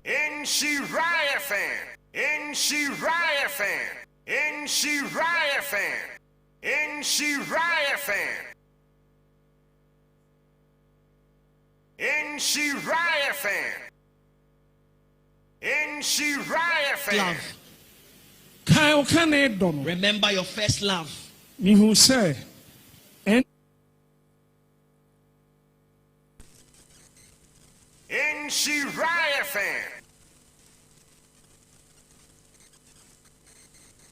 oh yeah! Come on! Isra 104.5 and Muading. Oh yeah! Come on! Isra 104.5 and Muading. More energy, more strength, more power, and trouble. Spiritually, I saw that NDC as a party, your energy in the spiritual realm had dropped. And the Lord spoke to me and said, to declare this word for the nation to hear it. NDC members of NDC, listen here. Those in power, listen. The spirit that was backing you has dropped. The force and the power, the energy that pushed you into government, into power, has dropped significantly. And you are dropping. And so, 2 terms. If you want to rule for 2 consecutive terms, then you must step yourself, or else after Omanpenny John Dramani Mahama NDC mubefra. Or else, if you don't do so, after the tenure of His Excellency John Dramani Mahama, you will lose power. Man sheye adio nyamedia mamono 2028 muntimin tuaso. If you are not careful, whatever God has given to you, you cannot continue past 2028. I am addressing you as a prophet of God. Political party be omucha 2 terms. Now, omucha 8 years. People think that there is a pattern where political parties usually exhaust 2 consecutive terms. Now, if NDC trusts in this belief that disappointed, all parties exhaust 2 consecutive terms before the change, only 1 term. You will be disappointed. If you are not careful, you will only last for 1 because term. Because the skill I saw, the power that brought you into power, the force and energy that brought you into power, started to drop. Now, why is it dropping? Do something about it. Now you can mark today's date. Today is 28th of September 2025. If the members and leaders of NDC do not hear this message and they do not take the steps required of them to take, a time will come that they will refer to today's message. So many times God has used me to declare words like this to people. And taking me serious. And some people did not take me seriously. Some people even insulted me. Some people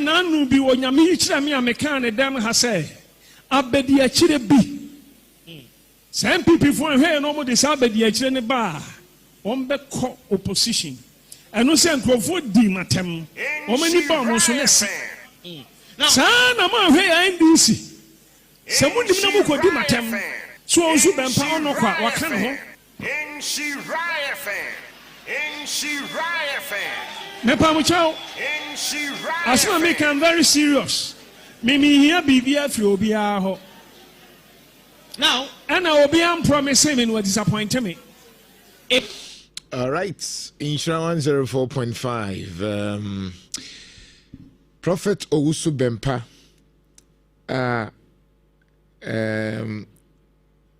Ghana ha a deep from penny for no kaho. And no de na no in 70 bi aba. Efa NDC for. And what can be being so actually NDC for there also muye. Se sunsuma eta wo mechi no ekofom na edisem eba se ya minim se ye NDC fo ni bi wo ho a o ma hyase edi na tem ebi kra de se wo ya alo sofo normal once makate se oman no o ma omutime dwene critical pa no iswa critical thinkers no iswa ye kaso be a critical thinker or ye nipa asem ne beto ho a on jump into conclusion nemum broni ne ye kan say he would receive or accept, analyze, interpret and then give you a feedback.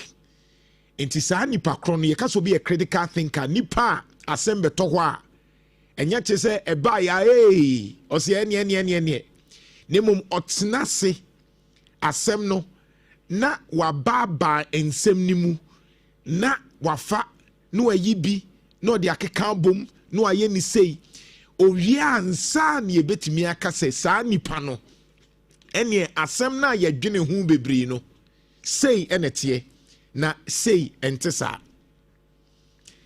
enti papa ye friend Stuart Hall no Stuart Hall wona ma ye communication no eye kasa ho dwumadie no papa bi ye friend Stuart Hall eme ye hu se ye wo nipa miensa e wo time bia wo be kasa bia no ye wo nipa miensa etiu anintina so bi ye bibi e wo social media so na sefo a na nipa no ne ho ye mesre because metiase time bia wo be kasa de me kan nipa miensa e na etie baako eye wona ye from dominant decoders dominant ye ka dominant a omo ye nkrofo a asem no mo bo magi atum omo ni question bia busa se makanko ano obagi atum se ne sofo akanko ado obagi atum se ne party akanko ade obagi atum se ne maami ana ne papa na ne ferifobia akanko ade obagi atum o musa question bia se wakanko enti o se o mejiwudi enti eya nkrofo na omogi asem tum efriso omogi ni pakro ni di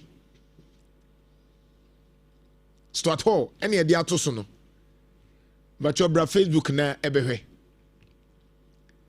na wona womu eya dominant no sa nkrofo no se yera Jomahama eye NDC no ye NDC ni ade NDC beka bia ye sa nkrofo no ena Stuart Hall in communication theory or kan ho asem e kire se ye won nkrofo a onya kan esane se owo party ana owo busua mu ana se sa nipa no obagi atum problem bi ani ho ena ye won nkrofo ye from oppositional opposition ye ka obi a wo decode broni kan decode na che se wa asem na mi ke se mu a mu tie mi no asem na me kan mo je mo na mo ji asem me ka mimi encode che se me na me ka se na mo ma decode che se mo na mo ji asem no na asem no mo wo kwan a mo be fa so age sa asem no enti me minim se samre ya ye ka sei mi wo bi a opema asem enti na wo tie enti wo kokame a wan hwe ya asem besi opema asem ye o se me nye o opema asem ene ye wo bi a wo tie mi sesie ya opema asem o tie mi sisi abadon pemasem opese me ka bibi kra na asem ba me ho obenya kra na nka mawu obi a wo tie mi sisi ye obi a wo tie mi sisi a obenya kra na nka makoka asem kra na te se ya bo me kra na de besi asi saa nipa no nso tie mi saa nkofo no de meka bia no omfa ono ye oppositional nti ka oppositional decoder oye won na asem ne beto ho a saa nipa no chese won tie nti there's no way a NDC ni be tie anything MPP emfa there's no way a MPP ni ebe tie the NDC ni ka emfa de Jomahama beye bia enye MPP ni feda de MPP Baumia beye bia enye NDC ni feda because enti emfa no opposition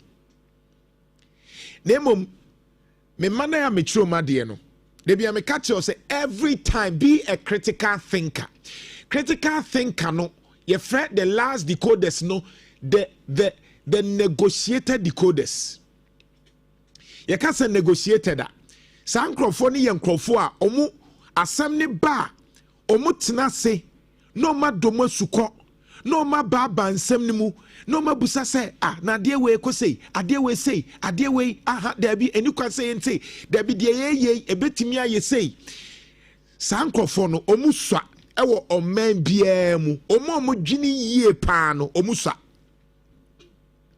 oma omu hu nneoma se ade we de ebetimi apra yense anye ni sei a omuswa oman bia mu Ghana ha omo mutimi dwini yie pa no omuswa Oma mutu aba based on issues no omuswa. Minjona menka omu nuru 10%. Oma mutimi analyze kase adie we die me MPP ni but enye me NDC ni ne enye no omuswa.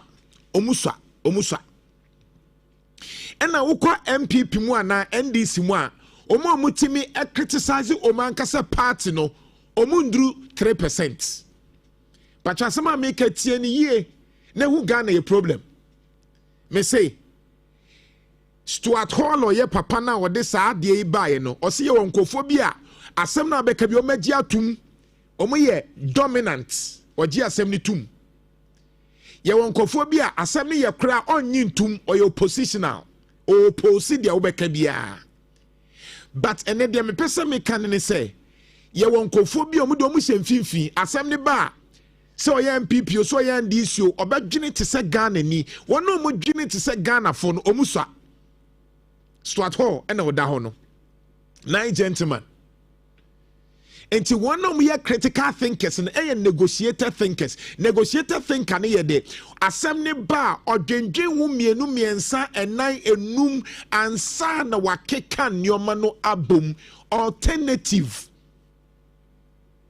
odwene se ade we ye ni se ebe ni sei enti se o ka galamsey asema de ono ye galamsey ni bi no ohu ni se o mpena asem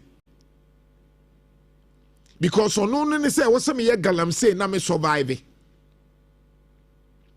se aban ye bibi na enkoya oye NDC ni se ukoka asem ni tia aban no se ade we nya ohu ni se de wo ka no enye se wanka bia ma nti wo mpena asem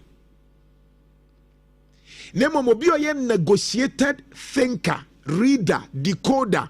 Eyo obi a otimi dwini ansana, o dwini twa kan ansana. Watimi akase we die, me gidi se we ye, we enye. Me say omuswa ewo Ghana ha. Let me provoke you. Me say Ghana omo dwini yie pa no omuswa. Omo mutimi dwini pa deeply ansa no mo de nsempa ba no omuswa. Enu nti na the dominant position the agye ya dwini pa boso no eye politics.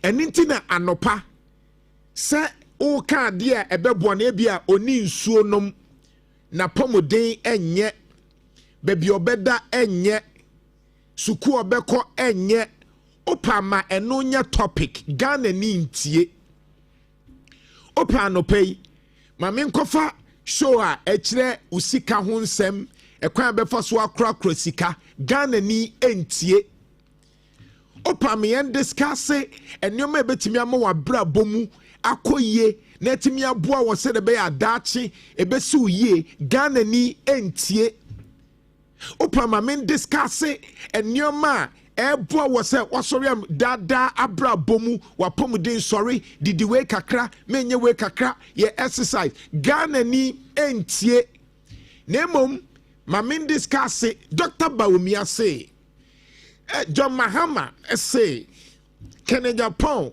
say Ghana ni kura ni bubefu obeko ma men discuss we ya santini we ya nzimani we ya mfantini we ya dagomani we ya say Ghana ni bubefu obeko ntokwa wa ma bia adwene wo enti broni ni tenase anu hu se yendwene yie enti Ghana ni no broni ni de ne TikTok ekyere enkora de no na wama Ghana ni akwanya se ontena platform no so na ondidi atem brabehwe emrantie miensa bi wa ha emrantie bi last week na meka asasem no yamfa ya adwe ankoso obehwe picture ya mede atoso ya de ye ketekete no eye nkrofo bi a omufri emmabuno yenuanem nkoto a emmabuno a womu ewo takra the young guys ena na omudidi yewra atem opemso young guys so small boys behwe soro ho no omu watakra de ena omude mfante ena na omudidi yewra atem unim de moye o de camera esinani so ena odidi mensia edidi asante atem eba ye nyina ye kaseti aye ena me se nyoma ekoso wo tik empanyifo nkasa na mabunu no de omude TikTok ne ye no enye de omude TikTok ne ye mathematics enye de omude TikTok na social media no eka nyoma ebetumi aboa online no de ya occupy enkwada na dwena omaba beto ye se ye bi eye de ye ko ewo tribe ho anche obi anka ho asem ena ye nkrofo bi nso omufri asante omusise ya didi manhia atam so a omunso so asase no munso enra social media trend mrante ni so ni omunso didi mfantefo atem fantini ba kumie no nya mfantefo nyina ne begina ho edidi yewra atem o mrante no nso fili so omunso ya asantefo nti omunso edidi mfantefo nyina atem unim de nti ameka sa meka wei efri se enkwada wei eba ye no ommeto se ye the social media no eye NDC ni MPP edidi ye ho atem eye tribalism ewo platform no so enti nkra no ehwe ye social media no omuhu se empanyufo instead ye beka Ghana asem na uwa culture watimi ama sa culture no se asantini filise ne culture ye na o projectia anka wonsu ko projectio de na asumdie mra no baabi yanka ho asem sa onim de yanka ho asem se yetimi ya ama efri amanyosam so ye the NDC ni MPP let me tell you and the ama amanyosem aye tribalism ne say NDC for the tribalism ye adwuma and MPP for the tribalism ye adwuma and adu we na nkra na sua and say adu say omumu obia omudi obia tem obitimi edim amanyo ogina amanyosem achi NDC for timi gina amanyosem achi no me di tribe phobia tem MPP for so gina tribe achi no me di tribe phobia tem anka Ghana sa sabi nkurase sem wei na eni ho entinam say critical thinkers no esa ebi se me mitie me sister and na wodi ni birthday me projecting the picture extra Jansen yabusuamu eye frimpon afrane Jantuah ebusuanum osetutu ye ya asantefo nanso me sister ana chiriba miensa ne me no oware inzimani oma wo bibiansi ye me wa faase eye nzema me sister kunu ne na konta eye opanyin kodwo kire me kire wasem bi opanyin kodwo kire eye bunu ni eye bunu ni mebusiafo ni bi every bunu meti yai wona mo ye adwuma mame as administrators emumiensa ye anwonafo oma mo beme ebi ye mfantefo ebi ye slemfo a me no mo nyina ye adwuma obi ani ho a waba babia me ye adwuma so opa adwuma no mabusan se ofri hin me asantini na so mo beme dodo na no uchemu emu 80% unya obi a beka se asantini Kwame Nkrumah hu saade ni nti no ka se yemfa board and embra se de be hu ye hu se Ghana fo enti me wo prempe college no board ya na meda na madam fo ba ko di atobiga ba ko di ni kwei ye nyina ye hu ye se ye prempe college fo we didn't see ourselves as tribe and I yatna NDC ni MPP for the tribalism atuaba. Enti NDC ni sisim pieswa no akase ye say MPP ni sia no akase ye say and na edidi ye trimama se say enkwada aba emu panyi na nka wo akra ketua utimi bie wano edidi panyi atem edidi sabi ye wura atem enti we ni nso yanka ho hwe na peace council no empanyifo ni nyina mi o ma no de esini ne se asantefo nkodanke to ayanhye omu so omu nkoka bibia omu so asase adidi mfantefo nyina atem na asemu ya de ntia mafekere mesi ameken yemfi yenya ho hwe ebeduru baabi no na afi ede otan kese hwede esikusasefo ne mampurusimu omu de ntokwa ne free srem eba ha wan de esiye enti ene mimi ni ofri bunu because sabi doma hini timi ka bibi na eti asante na enti mimi nkokumi ni ofri bunu because of the na se see mi sister nso ni kunu ye nzimani no mi nkoku no mi o mi sister ba ko a ni kunu efri dagomba enti mi nkoku no adenti na wo se ye tena se ne agitum na mpanyifo bia mia na no asif se bibia nsi ye mi wanso mpanyifo yi na anu ayeye ye hima hie ye nana hima yi hwe obi tribe bia ba ho ene yewura esre kama enti adenti na amanyofo ne nkranketua ne mabunu momyemfa ye time and how we can build intelligence enkofo bi di agric ye adwuma enkofo bi di technology ni innovation no enti yankosua bibia ewo ye kan senior high school nemom de ekosua ne se ye beto se ye mpanyifo bi ti social media eye we free ha ena anyini ena adru ne se yenka bibia de enkra ne kan me mpese mebo because me bo a against ethics but utie de ekoso a enyom na me blame omo I'll blame yen because I no metoye omoto ye se obesori anopa no ne enya amanyofo muti social media ADD atem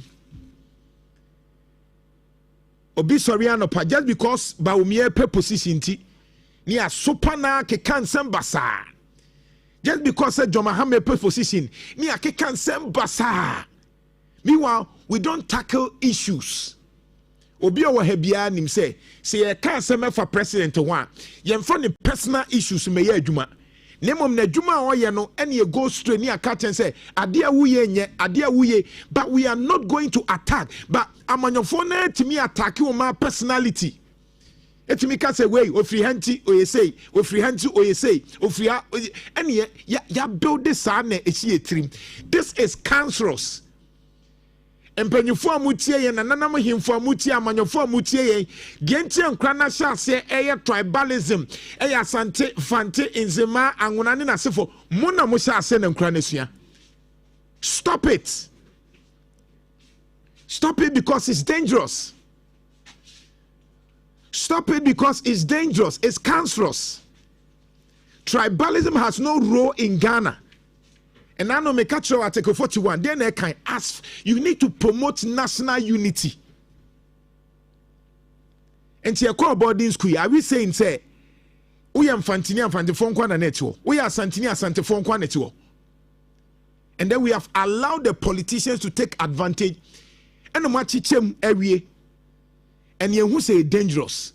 And young guys of Ritakra, the young guy you.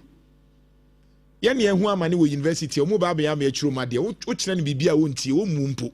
No tomb for crudinatem. Now I watch and there's a lecture on few. But young guy, senior high school ni odidi atem ne mo na mo tutu na ye right me cranka. Yanka wo hwe na Asantefonso wo hwe o ma hihyi bia kama omunzuzu akeka bia kiroma na eto aso. Nobody seems a concern. On my bia ni abre China for by September you must say every 6-year-old child will begin learning AI, artificial intelligence. Now no Australia for that they are limiting people on the use of social media. Just why the 16 years. Now, no China for they are investing. In fact, by 2026 January, 15 5-year development plan. 15 5-year. It's just say 14 5-year development plan now. China no. Say 2026. The 15th 5-year development plan. Into be plan no life. 2026, 2027, 2028, 2029, 2030. China for planning. Yeah, planning day. Yeah, planning. Why no baby we need 2028? A come and faho. Yep, then year plan. What they up? Then year planning. Parliament House. Then year planning or Parliament House. Apart from order 95, no order 92. Our Parliament House. One can't name the Parliament. Mean say Parliament a debate say a Greek. You bet me I say technology. When you bet me syllables na share any da hono. Major targets of China 14 5-year development plan. Almost as 2021 near to work as a COVID-19 no not China ni planning or no na ni clone you say Wuhan COVID-19 free no not China for plan from 2021 time and na kufa do betina so no more plan till today. Number 1, keep economic indicators within appropriate range. China umetimiaye. 2, above 7% annual growth on research and development. And to one more universities lecturers and professors and research. Ya said that the sika aban said the chesika say monfa minimum mine umetimiaye. 3, keep urban unemployment rate within 5.5. For China, that's the lowest. China for over 400 million out of abject poverty. Number 4, raise urban residents to 65% of the population. Oko China, a damn breakura guhua a free. Obetimia dem, a bino uni sikakra obetimia dem. Number 5, increase life expectancy of Chinese citizens by 1 year. Now say what ya me catch in China almost 80th you can say anniversary. What did they do? They decided say only Putin North Korea and Nebusa for omo keka bom said be nipa betimi anyini up to 150 years in China. Yeah, expectancy level 65 years. There's all bra oko retirement sister account 5 years now babewu, and we are not even concerned at the time I kagalam say. Number say promote green development in China. O touch the forest ubewu. So what say? O ye galam so ubewu yebekun. In China, you dare not touch. In fact, Meridi Omu last week I've read all their environmental regulation. You dare not. Omu river be a friend of Yanchi River. Sa river no. A source of infant river pra. And I can tell you what they are doing. You dare not. River no. You dare a whole river Chesenka river pra river Feno. China for was Yanchi River rules and regulations. You dare not touch the water. Back where they promote high quality development of Belt and Road. China 4-year road that said be connected from Africa to China. The 8th one, also new stage of building a peaceful China. As a China for much baby. Now they are moving into the 15th 5-year development plan. At China for be planning from 2026 to 2030. And then I Ghana for a bedroom home. Then a bedroom catch me. Sabreno. Ebenya so for makers and China Yesuba, a Mudiana woho. Ebenya parliamentarians and so mobile kwa ye no ye. na eko yebenya nkrofo ebewie ni akase kom de na agrek ne ase no yebenya the situation ebedro na equal the for as say they are making 655 they are able to produce 650,000 tons of cocoa. Ghana we are producing less now. Ecuador is taking over as the second largest. Yemfa ho ebenya na that time the kidney ni liver ne sanyo ni nyina akoso ni enya cancer by 5 years time. Na fe ye wuhu tie wu a na man ya pro because we are not critical thinkers. But I want to know how tribalism.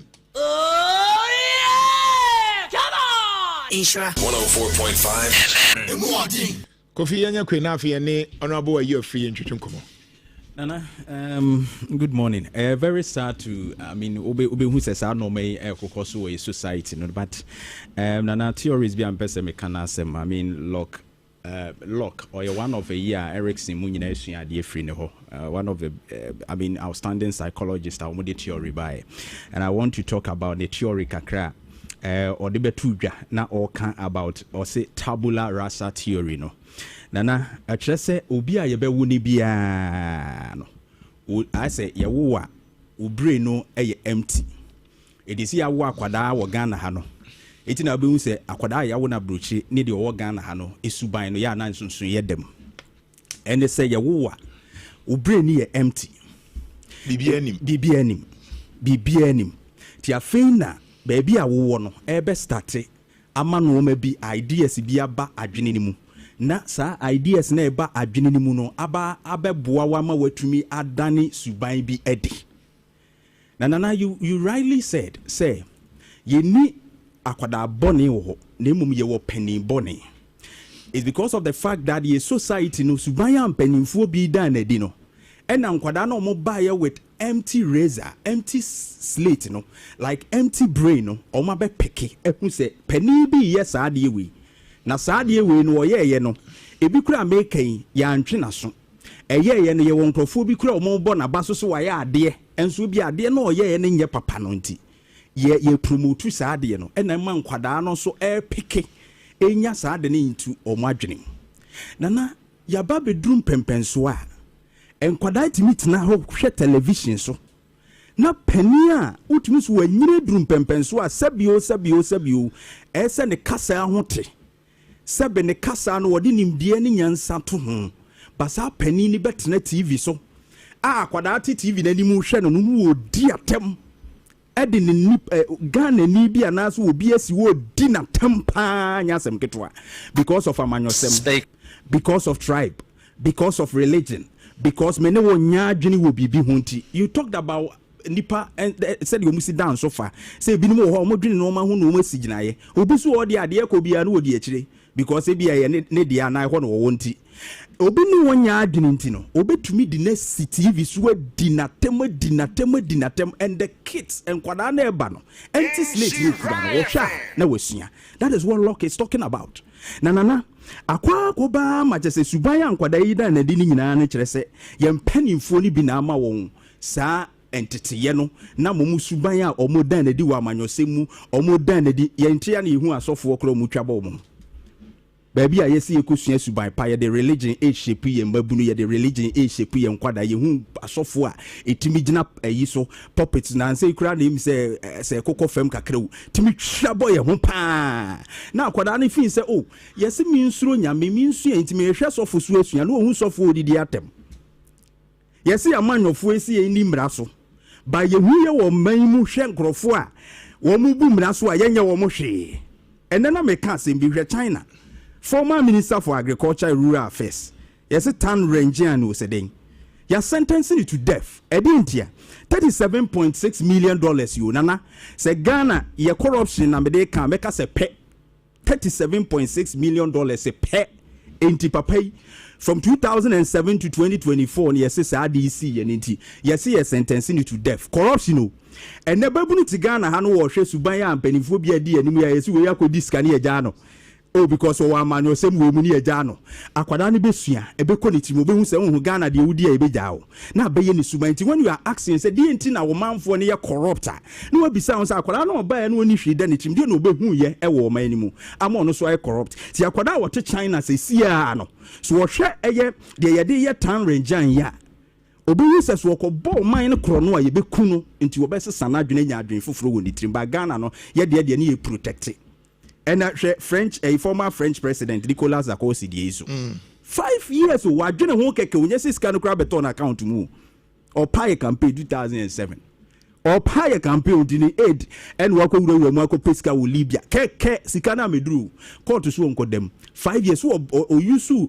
ono ana yi as a minister dwene ho kra se nko obepe mampani no edi no akopesika wo Libya wadwene ho keke kra wo nkodem ba ro man yetim ye wo people ya site wo mo for corruption no ma bebre ye mpese epese case ne kra nti kwada di akire sua hu se suban ne ye banana finally the mechanic say me I see people who usually insult us having mental health issues yeah obia odidi atembe brebebia no or have mental health issues and they challenge master tia mechire bibi wo childhood mental disorder.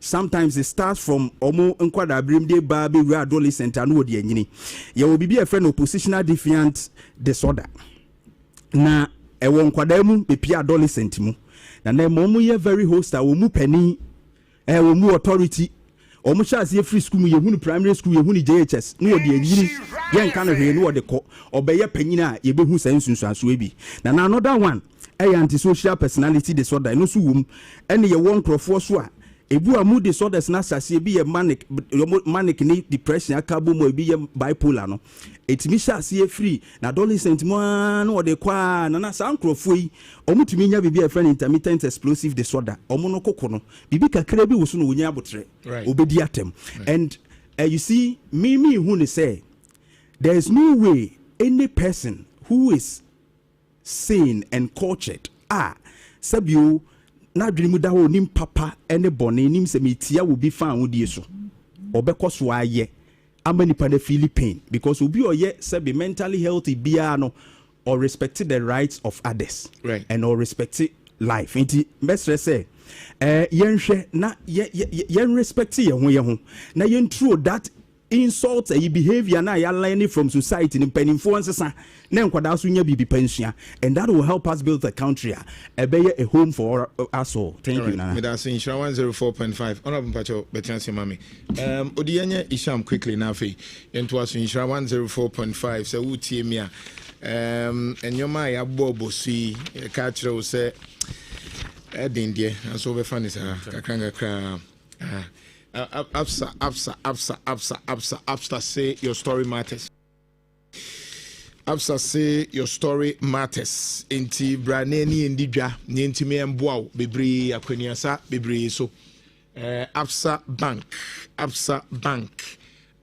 Bank your story beka train opebosia ye beboa. The papa bia no Absa ye will be international local and whole transaction nyina yesu story no and when ye pa adansi rural banking so na no pay omo no atwetwe enkomo bebre be accounts ewo ISOC mining and engineering training school. ISOC mining and engineering training school, air forklift, excavator, wheel loader, backhoe, bulldozer, roller, dump truck. Nina bi wo ho benefit ne ye bebre ewi ayama certificate ya satro ene sa cars akesi atwi no sika wumpa obetimi aye kwan obetimi okwa abruchi kradia umomu etwi heavy duty machines no na no amekọ mining sector bi enye ize cars akesi na hwe young guy a wo twi na efepa ISOC mining engineering training school ebebo Mondays to Fridays 8 to 5 p.m. Theory ni practicals ni nyina nso ebe training Obuasi Zongo eben high sense building na itimbacho ye fast na eco register Obuasi Zongo ISOC mining and engineering training center na intime and one number is 0539-732-766. We understand the vice president Professor Jean Nano Pukwajima Nebeba Hamayeni Isham Al Hassan and Isham, good morning. Good morning. Yeah. I don't believe it, yes. Right. Inti your vice Dentina Oba. Yeah, that's it. I mean, yeah, Vice President Professor Nana Jino Pokwajima Oba Asante Mantemu Abeshe Nijumedia Odia market ɛka ho market ahodoɔ mmiɛnsa bi ɛwɔ Kumasi a ɔba abɛyi sɛkyi baako ɛyɛ Mampɔnten market a NDC aban yɛ statue a yɛgya hɔ kɔɔ asa akɔ aba abɛto so ɔba na wabɛhwɛ na wahwɛ sɛ yɛbɛtumi akɔmplete ɛde ahyɛ aban yi animonyam ɛtɔ so mmienu ofiri hɔ a ɔbɛba so a me post office market na ɛhye nanse yɛayɛ na waba abɛhwɛ sɛ yɛbɛtumi asi ɛde ama mmaa na ma ɔmo dwumadie akɔ so a ofiri hɔ a ne aba Kurofrom market na waba abɛhwɛ Kurofrom market mpɛmpɛn so aduru na ɔyɛ kwan ɛbɛwɔ sɛ yɛbɛcomplete na animanimu yɛa ma Kumasifo adi so mfa so ɛbɔ nnɔɔnan pɛpɛɛpɛ a na yɛakɔ manhyia na wɔne ɔpɛnso akɔ akɔdi nkɔmmɔ ɔno ɔpɛnso odi nkɔmmɔ no wie a na ɛde dwumadie no nyinaa aba awie yɛbɛstate 2 mmienu pɛpɛɛpɛ ɛwɔ Mampɔnten ne aba bɛwie ɛwɔ manhyia nnɔɔnan. Interesting. A 1 day trip and answer day. If I say 1 day. Oh, now then a 1 day pay. Yeah, okay. Market and I say a major no. And yes, Antimon come. I mean, not just my local various region. Now, and a person we know do as Antimantemo. And until I wear 1 day, no, I call other regions. Okay, fine, but I hope say because 1 day here, and no are not time that so. Until 70 be out here 30 minutes be now or say ko han na se funti. Madam mama mo ye protocols no. Oba money because sentiment musu. Until spend 3 days grow nya hwe. Na ye ntimi busa no questions kakra. Oba nso ya mama kwan no mra is only in central phone here. Saa de no MPP 4 year the same thing. Mo nso mo ba na mama mu kosa ye ntimi muso mu questions bia. Yeah, the whole kind of Udika. I said, Mammy, you may be a specific for marketing in Tina Urbana. You did say you do crew from one.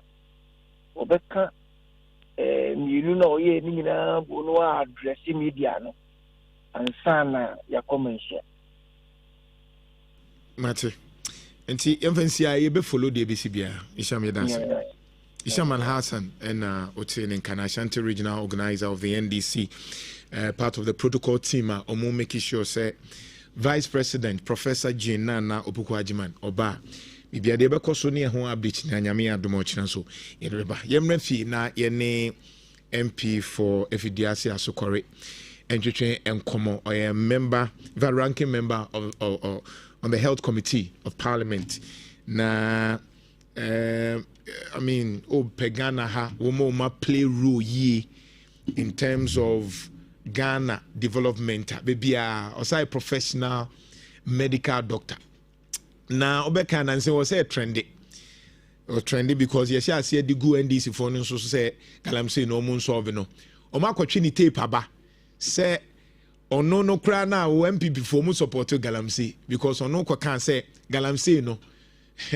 Yempamu omo ne empamu omo china because NDC for yepamu ma omo de be campaign it mbese mbusa se ono so support Galamsey ana yene betwetwe nkomo plus other matters insura 104.5 ti bra Facebook yete koi but yasaba bra Facebook na afi yene honorable ayu free entwetwe nkomo come on insura 104.5 Emwadi. Honorable, good morning. Good morning, bro. Biaboko. Could you hear now? So I am saying here, pa. Is she actually say? Is she actually you? So we are boy you massa. And doing that time, Monia. Boy you massa. As a move, Mrs. Very fine. Someone not intimate men.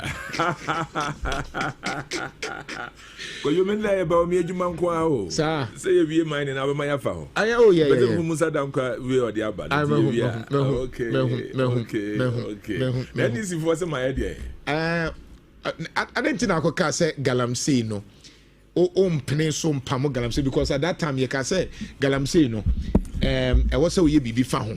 MPP for mu to galamsey na mo nkofo to galamsey ye ka bibia mu ntie insuo no hono ye kan ya afi ani abre no na a home medical doctor medical doctor wona ahwe ye kidney ni liver a wonim say the effect of galamsey afi ye kobaya yes so see yem pamo galamsey phobia because who to bintia I didn't know what say.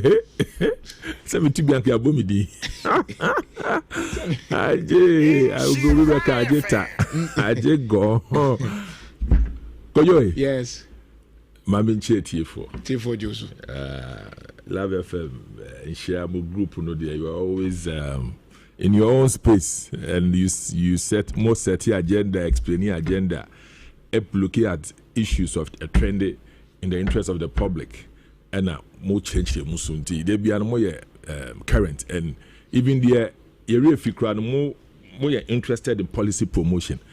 We show no money everything. I mean, you are capable of the policy, the understanding, the systems, the whatever. So I always tell people say,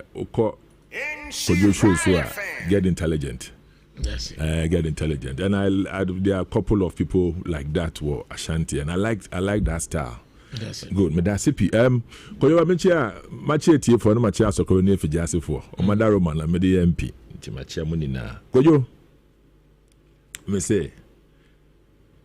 Asama me kai no de man kan bone na momo na eye TV3 for na man koye bone ne NDC for the man koye bone. Nti me ba be chirem. All right. So ka say galamsey for pam. Oh man kan bone. Na wan kan no. Enya wan kan na say no say doctor. Say me ba be chirem say omo na omo did omo doctor tape no. Ah okay. Nti no say bibia no de adwem bone ya. Ekoba kama na san be si so. Okay. Because adwem pa o de kan no. Na yini na famu aba. Ankanya say ye bibre yo. Because mining is good. Yeah. Ubedru Ghana. Uko airport kojo arrival usifi play ba oba ape airport ya. Ubonzo mo di aboho invest in mining in Ghana. Sir? Yeah. Aboho pa di be Tuesday me Colande kaka me bedru Friday ya. Na many other MP na nam. Enti invest in mining. Every apart from Ubaka. Let me catch you. Invest in mining. Terminal 3 America Ghana. That's right. Say unye PF play meboa. Mama reporters in Accra. Me mamu ko yin free ho Ghana Airport Company eda ho. Me just o mo ye advert o metuaka. Nti ma mu news team ne say Adomfo no. Adomfo no. Arrival. Invest in mining. Unye free play more. Ufi okole na before washroom na on your right almost invest in mine just ya Ghana ya jewa to mu say ya the mining the start ya che the enfe ni agro nti be yebi start as here. That's right. Yeah. Good.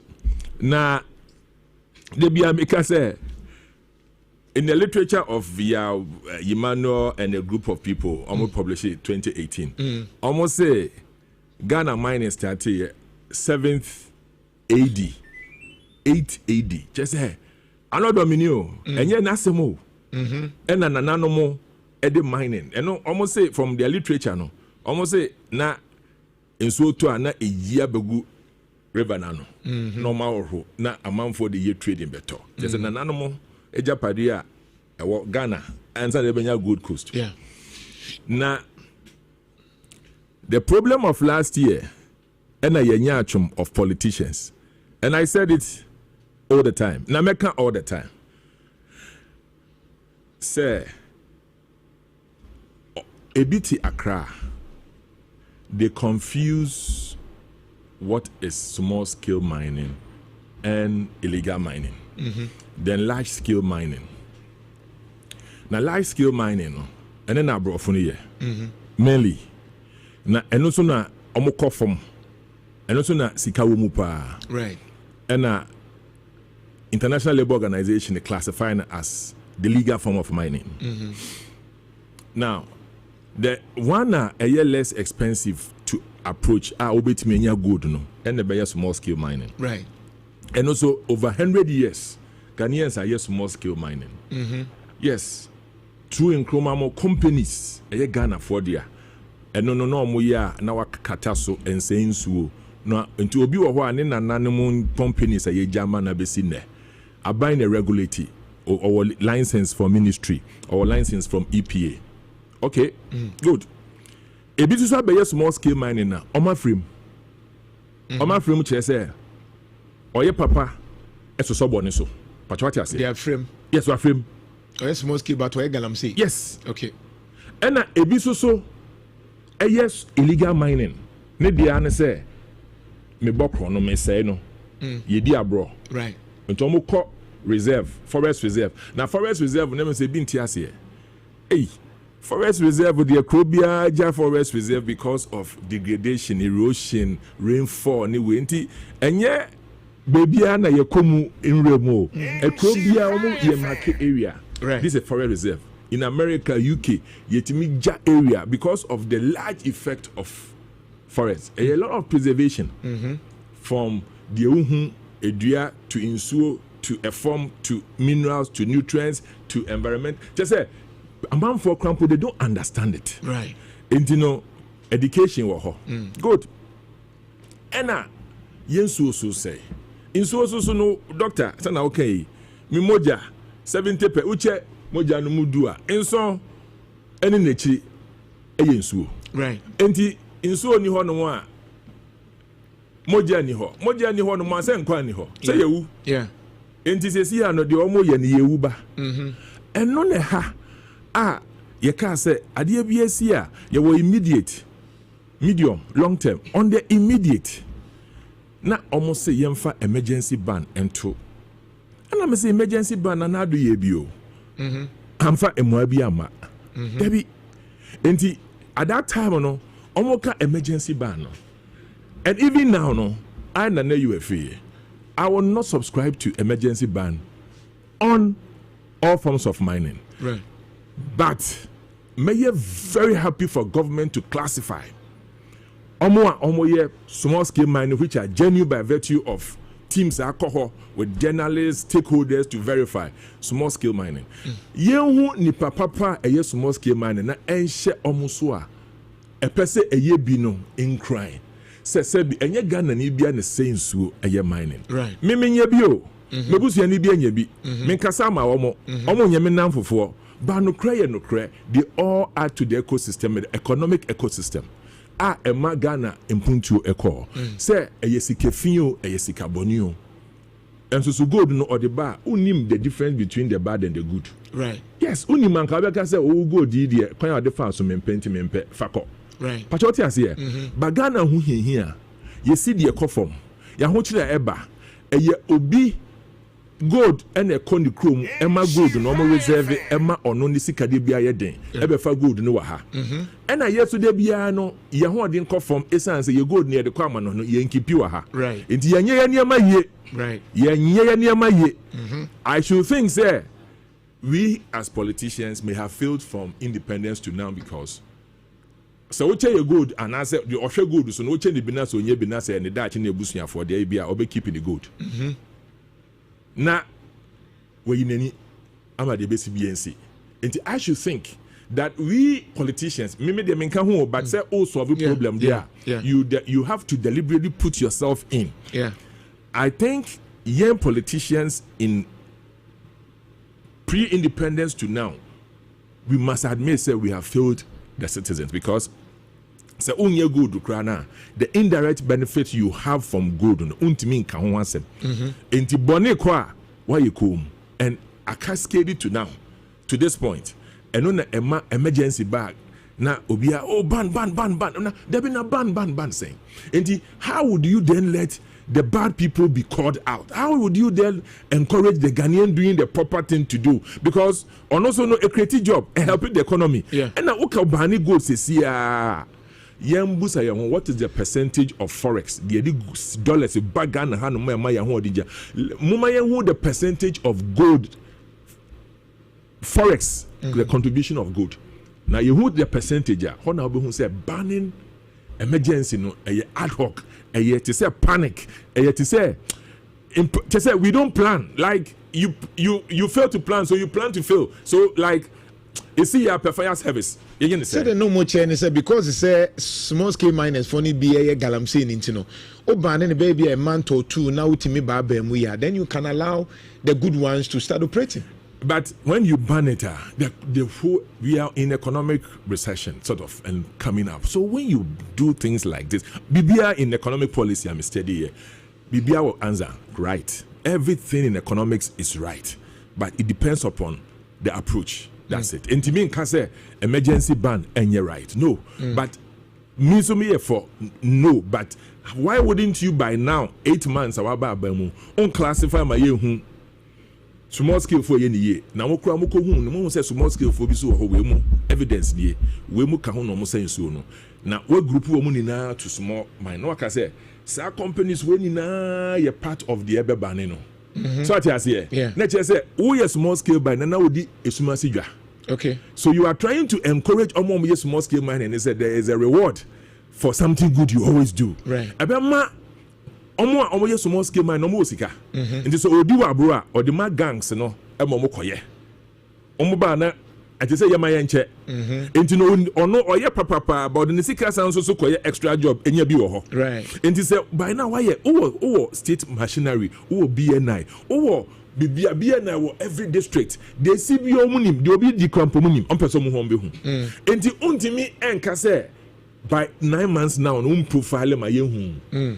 The right agency and the yes say yebebane company we illegal mining because we mu yahwehwe no omo ka ho bi we dey and no can me no we adwen because you have put a human face. You have realized that you are correcting yebe correct here there no and you extremely punitive ni there mo na mo say no nti mo dey illegal for no there gidi and dey gidi even that one no in omo ho chire omo wi ombe ka cho say yen solve ade no problem yen solve it because say omo hu say enye say bia wo ba na Ghana ni bia ohun say ukoye no obia na akoye say it becomes ukobani obia it becomes yes me free me asantini masanti sem here me so me ni po enti say fishing ba problem about leaks water leak na omo de DDT no omo net here small fishes commission some mo use no etimi yi adode ne sa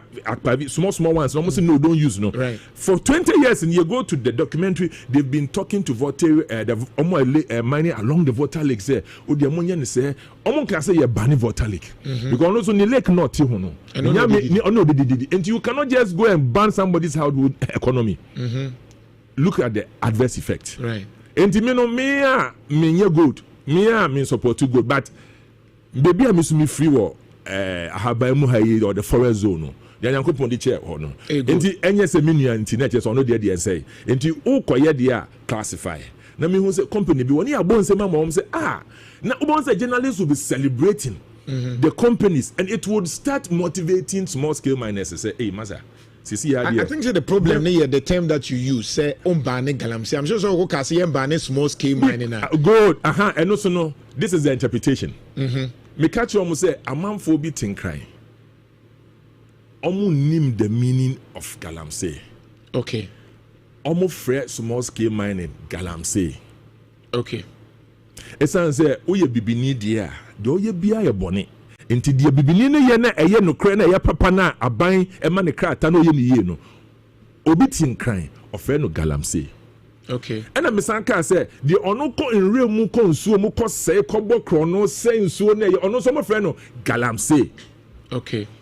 And I'm say yembani all forms of mining but oko demonstrators no say ban galamsey ban ukobusa omo say any obi or you two form obi omo ye enti Mr. Eddie omo argument no one cry hu say na omo nim the difference between small scale mine and there oye ne ye any galamsey and there oye illegal mining galamsey omo feri na galamsey and I'm say galamsey in the same speech galamsey na eye de omo ye ne ye ne de ye njai china. Okay. So what you say? And a galamsey na eno wo nsuo ni we ni de ye ni na omo ye mambofo. Okay. Ye ni na ye clamp na ye NDC for na de omo ba because many of those are ye information in my middle belt am ye ko no ye foreigners. Okay. And many of the foreigners no match omo am kire and it's even confirmed Chebi police station na omo and omo chi bi wo Ufri Oba this and you name good. So I say last week here to Chrome for Bibaha and I'm no more to comment some do with you. Almost nana Chroma for na no do na say do na your foreigners. Right. And last week here. Good. And to me call kanisa and at TV3 eyi sa premise sa honey na free was say unza me can say e bi etenkran omo nim ade a eye small scale man omo fe ne galamsey and na galamsey ba ko no enti omo kan galamsey ba ko no so ati ase and na me kan illegal mine and na me say galamsey na eye papa no ye njai na njai china and na mo kofa galamsey ye njai na njai china and na mo di bomu enti me dey full piece ni call media commission omo hu say TV3. And that's how they call NMC. My report here is on my WhatsApp. Yeah, I did. Say the doctored. Doctored. But when NMC wrote to me, said they've asked them to come to me, I responded. And I can't say election year politics. Somebody did me. I'll forget about them. But I'll meet them again. What was it? I've met them again. Yeah. What was the NDC for? I didn't make my doctor no. Momo tiwa me kan ya manfa no. And then the platform so me na mo share mo na akire mo. Say anka Vice President Oba has say oko emanfi koka say galamsey ye wode ye ni ye ba ye behwemu na ya aboa won na wetima ye ni ye ono mpodo koka ni video ho na koka ye no na at that time the tempo and the heat was against the MPP into ma me no de obi amfi no but na you free ye de no e me do be coordinator no omo doctor no eno na ye and NDC for who mo share mo platform so mo atse mo be che mo kra mpo ache say because mo mpe no kre but you see, let's be honest to ourselves. Ghana I'm a medical doctor. Implication of mercury cyanide in the soil, in the river, and the main cause of a lot of people who have kidney problem. I'm also dialysis, So I say, because we don't prevent it people are struggling, and unfortunately, these are the poor people. Because the rich people no nya sika no they makwa abrochi o tukwan okwa abrochi hwehwe ne ho the poor person no ti insuo ne ho wo in crook hetu ne mu no wo na wo oba ekoye bia wo so a wo onye bi no wo na wo no musansuo no at the end of the day ye na problem no ba affect here but say ode immediate ban eto so dia kojo I still stand by it whether it was under MPP or in an NDC. That is not a human face to solving the issue. Parliament to be a mobesa akawe hu asem. Yeah, beka hopa, especially the health implication. Okay. Yes, we are moving on the health implication to push excessive pressure on government.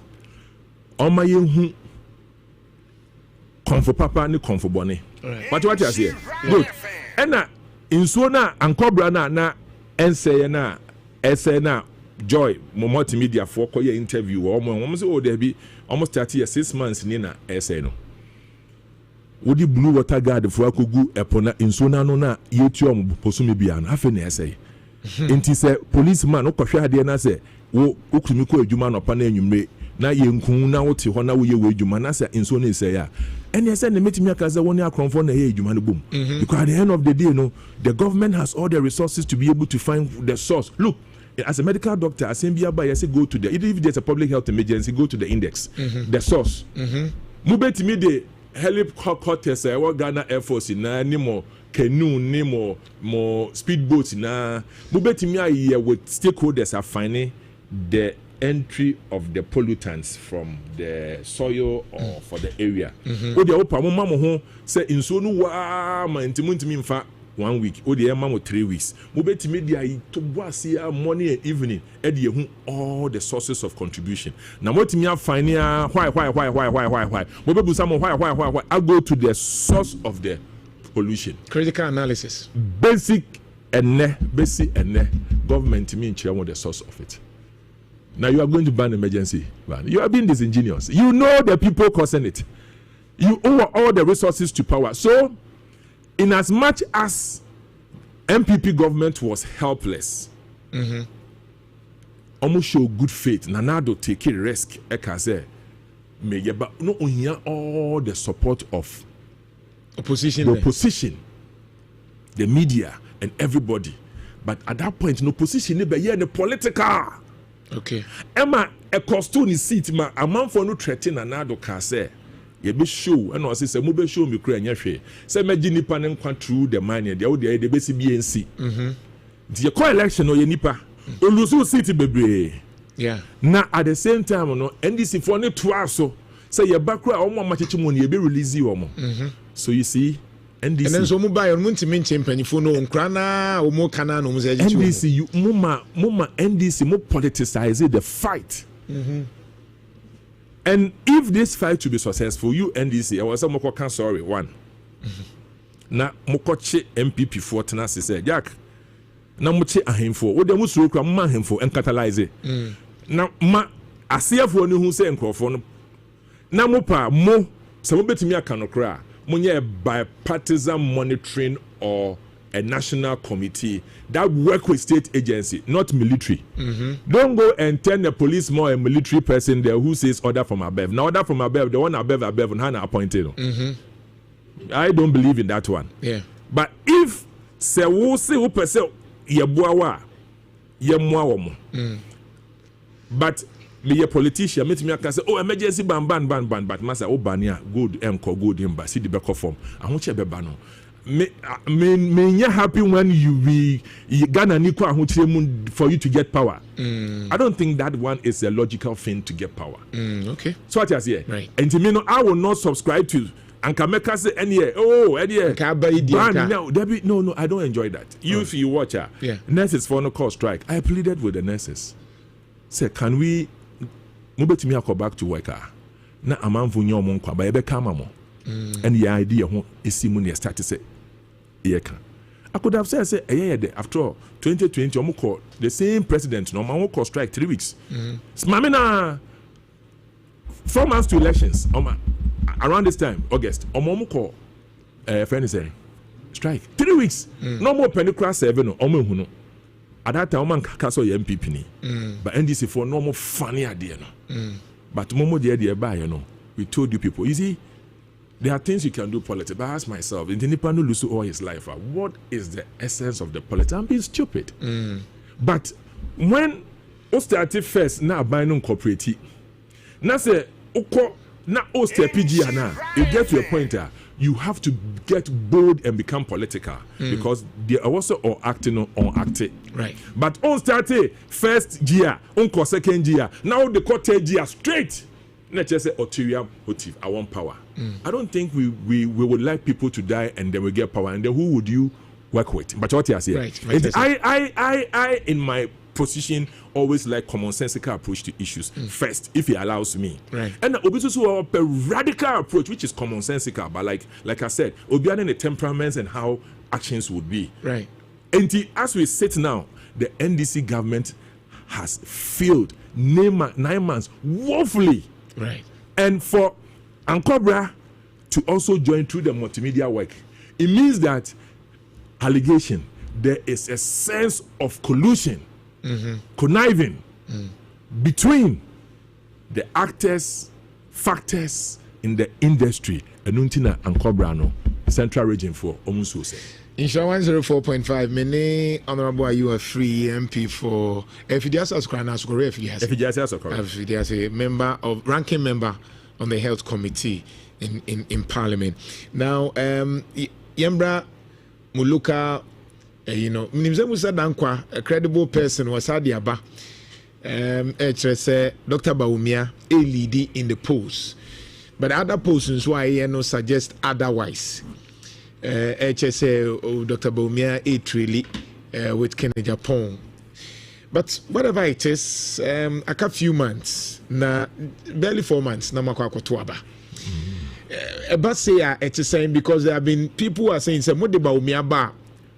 Obesari waka mbari Hanekai about Ken enye Ken nko okay yeah nkofo bi enu medi nkomo ha eno wusu bempa nso mo am prophet or the abasa warn him say oh yeah mina say the NDC for prophet the MPP prophet there be say no MPP ni abufutia and you there be mean to mean diagnose there before 8 years ni nyina the optics now okobo empire Emma John said John Yankopon said enti enya kasa nya minipa ba kwa MPP dia ni meka so NDC there be onu wan fa horn bi amajo mahama at least what the horn man na akufu but we do okobo empire man say Yankopon so only president bi but we okobo empire no the horn but we so the horn say okobo empire nya minipa na so MPP oh only MPP ba we dey meka so NDC dia o ye home film ba o ye MPP do dey meka so o ye NDC obompai bebre mamo but we say mo de ba omi aba obelusu eno okano after election na before election say enre ya de okan na trending no oh debi tie ni the enre the trending no a o mo de chem sesi ya no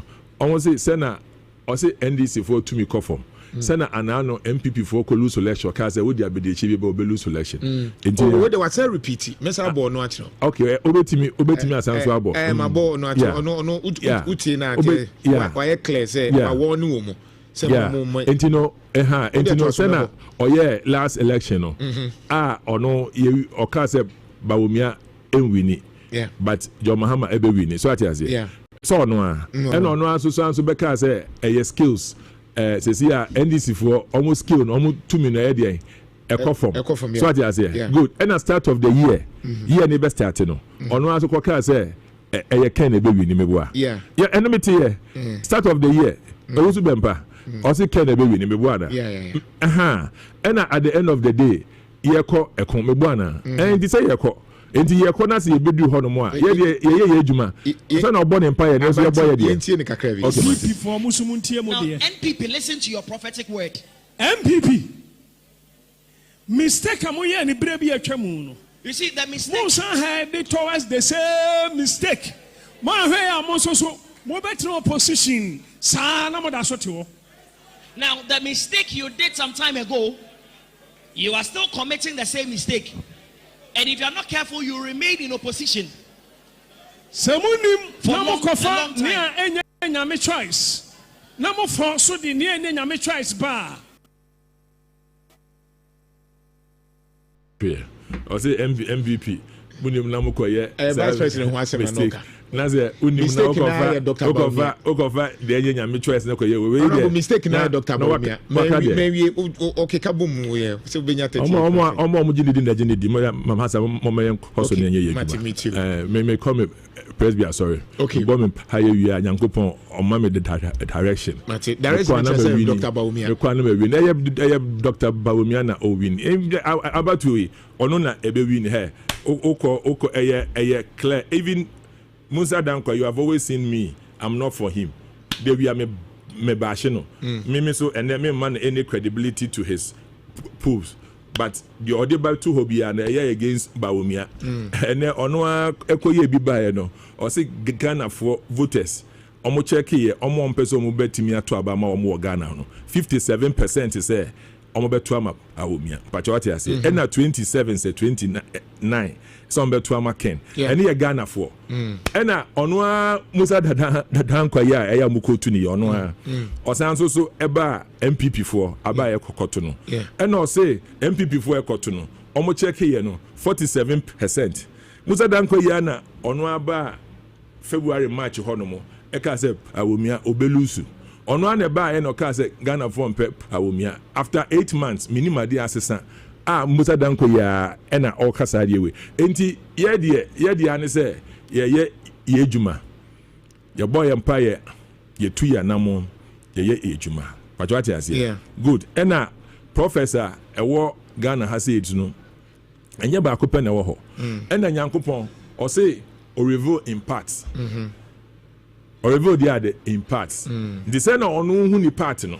Sana ebi so hu omo part. Omo ka say Bawumia be wini. Eno so no in prophets bebree aba out e kasa. Omo ka bi a e ka bi tie yen. Yenim bebree Abraham say okay say yen wini last elections. Say see our boss ye be wini. Spiritual president the onumpo na oyema running mate no okan ye. O say John be wini or the running mate we never kan 2021 spiritual president ono aso so asamba o say Bawumia ebe wini. Joshua J okay say MPP be lusu poto. Joshua J wasan so aba out o say Bawumia be wini. Enye ono nko a Wolase oye we or say MPP ebelusu poto ono asan so aba enti owusu bempa ono so ehune de eye ono so ne da ye ne bebi akopie no ena ebiso so epie ena Bible mu there are some prophets na me say no Israel ombe kokon omo nyina aka say ekoha ba ko pe ekoka say ebekọ no ono ne de na ebe mu enti we are not worried about that in the realms no omo ne come realms wo ye ni hobby into the yenya o masema o na ye ndie physical enyuma I was here move no we move on it and then we work on it because the reasons why Ghanaian vote we know about it we are clear but the issue at stake is say but all the info was been pardon yeah ono akasa no say Ghana for ngin chomo say oye prophet emu an osan eka into the info no too why Baumia yeah were 5 minutes Dr. Baumia 5 minutes Baumia me say the elections na obeko no bibie ni hono mo a oye ya ensem fata elections oye ni ye oye message ye nanso so Ghana for say ya so na be ye den Ghana for say yen MPP for be arrogant Ghana for say eba say en ye can say munye we manye e-levy manye gaming manye reshuffle manye na eno Baumia na this one Baumia kosam look anger ye di tumi mawa na say one fam bro ho ase na say odi kosro a onu akora wo feel say onu de onye obia no eda ne duru ho no mu a obeche say me kokomoti na ye bi afa du ho na ye patch so mbeto aba nipa no no about 2.1 million people na nkoto aba ebufo be show mu this the first time hu MPs a babontin be year demonstration against their own government because of the level of anger that was in the people and Baumia o de Boba Baumia ye oko Asante ha say de bia meka Asante ye Rosa na Emma at the end of the day me kokes be me koke can be last 2 years last 3 years me kan ye me see baby a unya vote wono momfa musika ento ho we Baumia we enye Baumia so at here we can say ye Baumia at the end of the day MPP as we are here ye tribalistic say oye nkranio oye ibenio oye awozanio ejuma no ekuo ni yekuo ube join na say utimi ye ejuma na ye beto ama enye obi party ni akase ba akofo de ye momodia na asantefo de na achimfo de ye believe in that obi bia obeba bia say oye Christian ye na kojoy say obi etimi chire bebi anka ne maame ana ne papa enko ware mfi anka ba na anka obi apesa anka ye broni fi America na obi akofri nofa woni hwan na wa ba be ka je ne se wo de uye sremuni unyankopon ukọ we ya obebusa obebu watare yi naten na obebu waten se ono abo obi aba at the end of the day wo de ultimate na wi ase ka se wo de wo no wo ye me na wo de wo suchin obi enye ne sa enti ye party ni we don't believe in that ena abato ekoto ye no so no nema bebre si ye no ye ne yaso ye den ena ye de ball Baumia senuem Baumia onya hwe onya boni bia eye opasumdie owodo de okache party for to omakoma so and that is why I was saying na no supporting Baumia okowini and this election Baumia is going to win obiesusu a NDC for so ye no mo be dele obe finish almost simple and it is simple cross and Baumia there 2016 ya na yede ne call ya okan sem bebre ya to abawie no moka jere zamaza waka say wi as ya the president nya wo enti kwechire enti MPP ya na set Baumia up tama na unhia ni pakasa ne dia o se Baumia ye lecture no Baumia so dwem no bom no the ideas ba manifesto no wa chair no wa ye bibia fine afi ye nya to me wie no mo say maza tumi na aba no nya wo president near president or no as one in Crawford the boom to me in chain nasa everywhere in the world into all your politics I always tell people say fa hu jija okokokum bebre a ye ba no to mo ebedi 2 minutes kra na wan hwe ya wa ye be use wo kra nya wo kra na obedi 2 minutes NDC for a mo ye say prayer say craze say whatever it is uja wada die koye we say mu bi o krampo omko US and say ko NDC for bebre ko US because wo pe kwa to kra plane kra untimi airport kwa ya granto so ati ase and so wo di wada die ne wo sweat ne obi kokoye ko twins hekai ebi koso a omo do ho base omo pom nsi o na omo akotwa Instagram na omo pictures TikTok na omo hu say yes they see how they arrive so wote baby and I would that's na wo right. So what I said that's the issue as I'm busa question na say no ye kwan this mu no unia Haruna Edrusu in NDC na top presidential ahead of Nketia forcing Debra intine say Baumia ba oni nia Haruna Edrusu ni bishia oh say Ghana betchere say Ghana a country a sebi say ubo hom hodin a ubetumi aye say we Muslim o we Buddhist o we dear yo na ne som say yebu atan a Nyankopon emu yaten na Nyankopon na ka say yemu atan Matias here enti Ghana no say kodu baby a eye Muslimi fo na beko emfa ye de ne say enchirimba hu say Ghana de ye baako ye do ye ho me de question bezem busa Baumia obetimi Haruna say ekoba say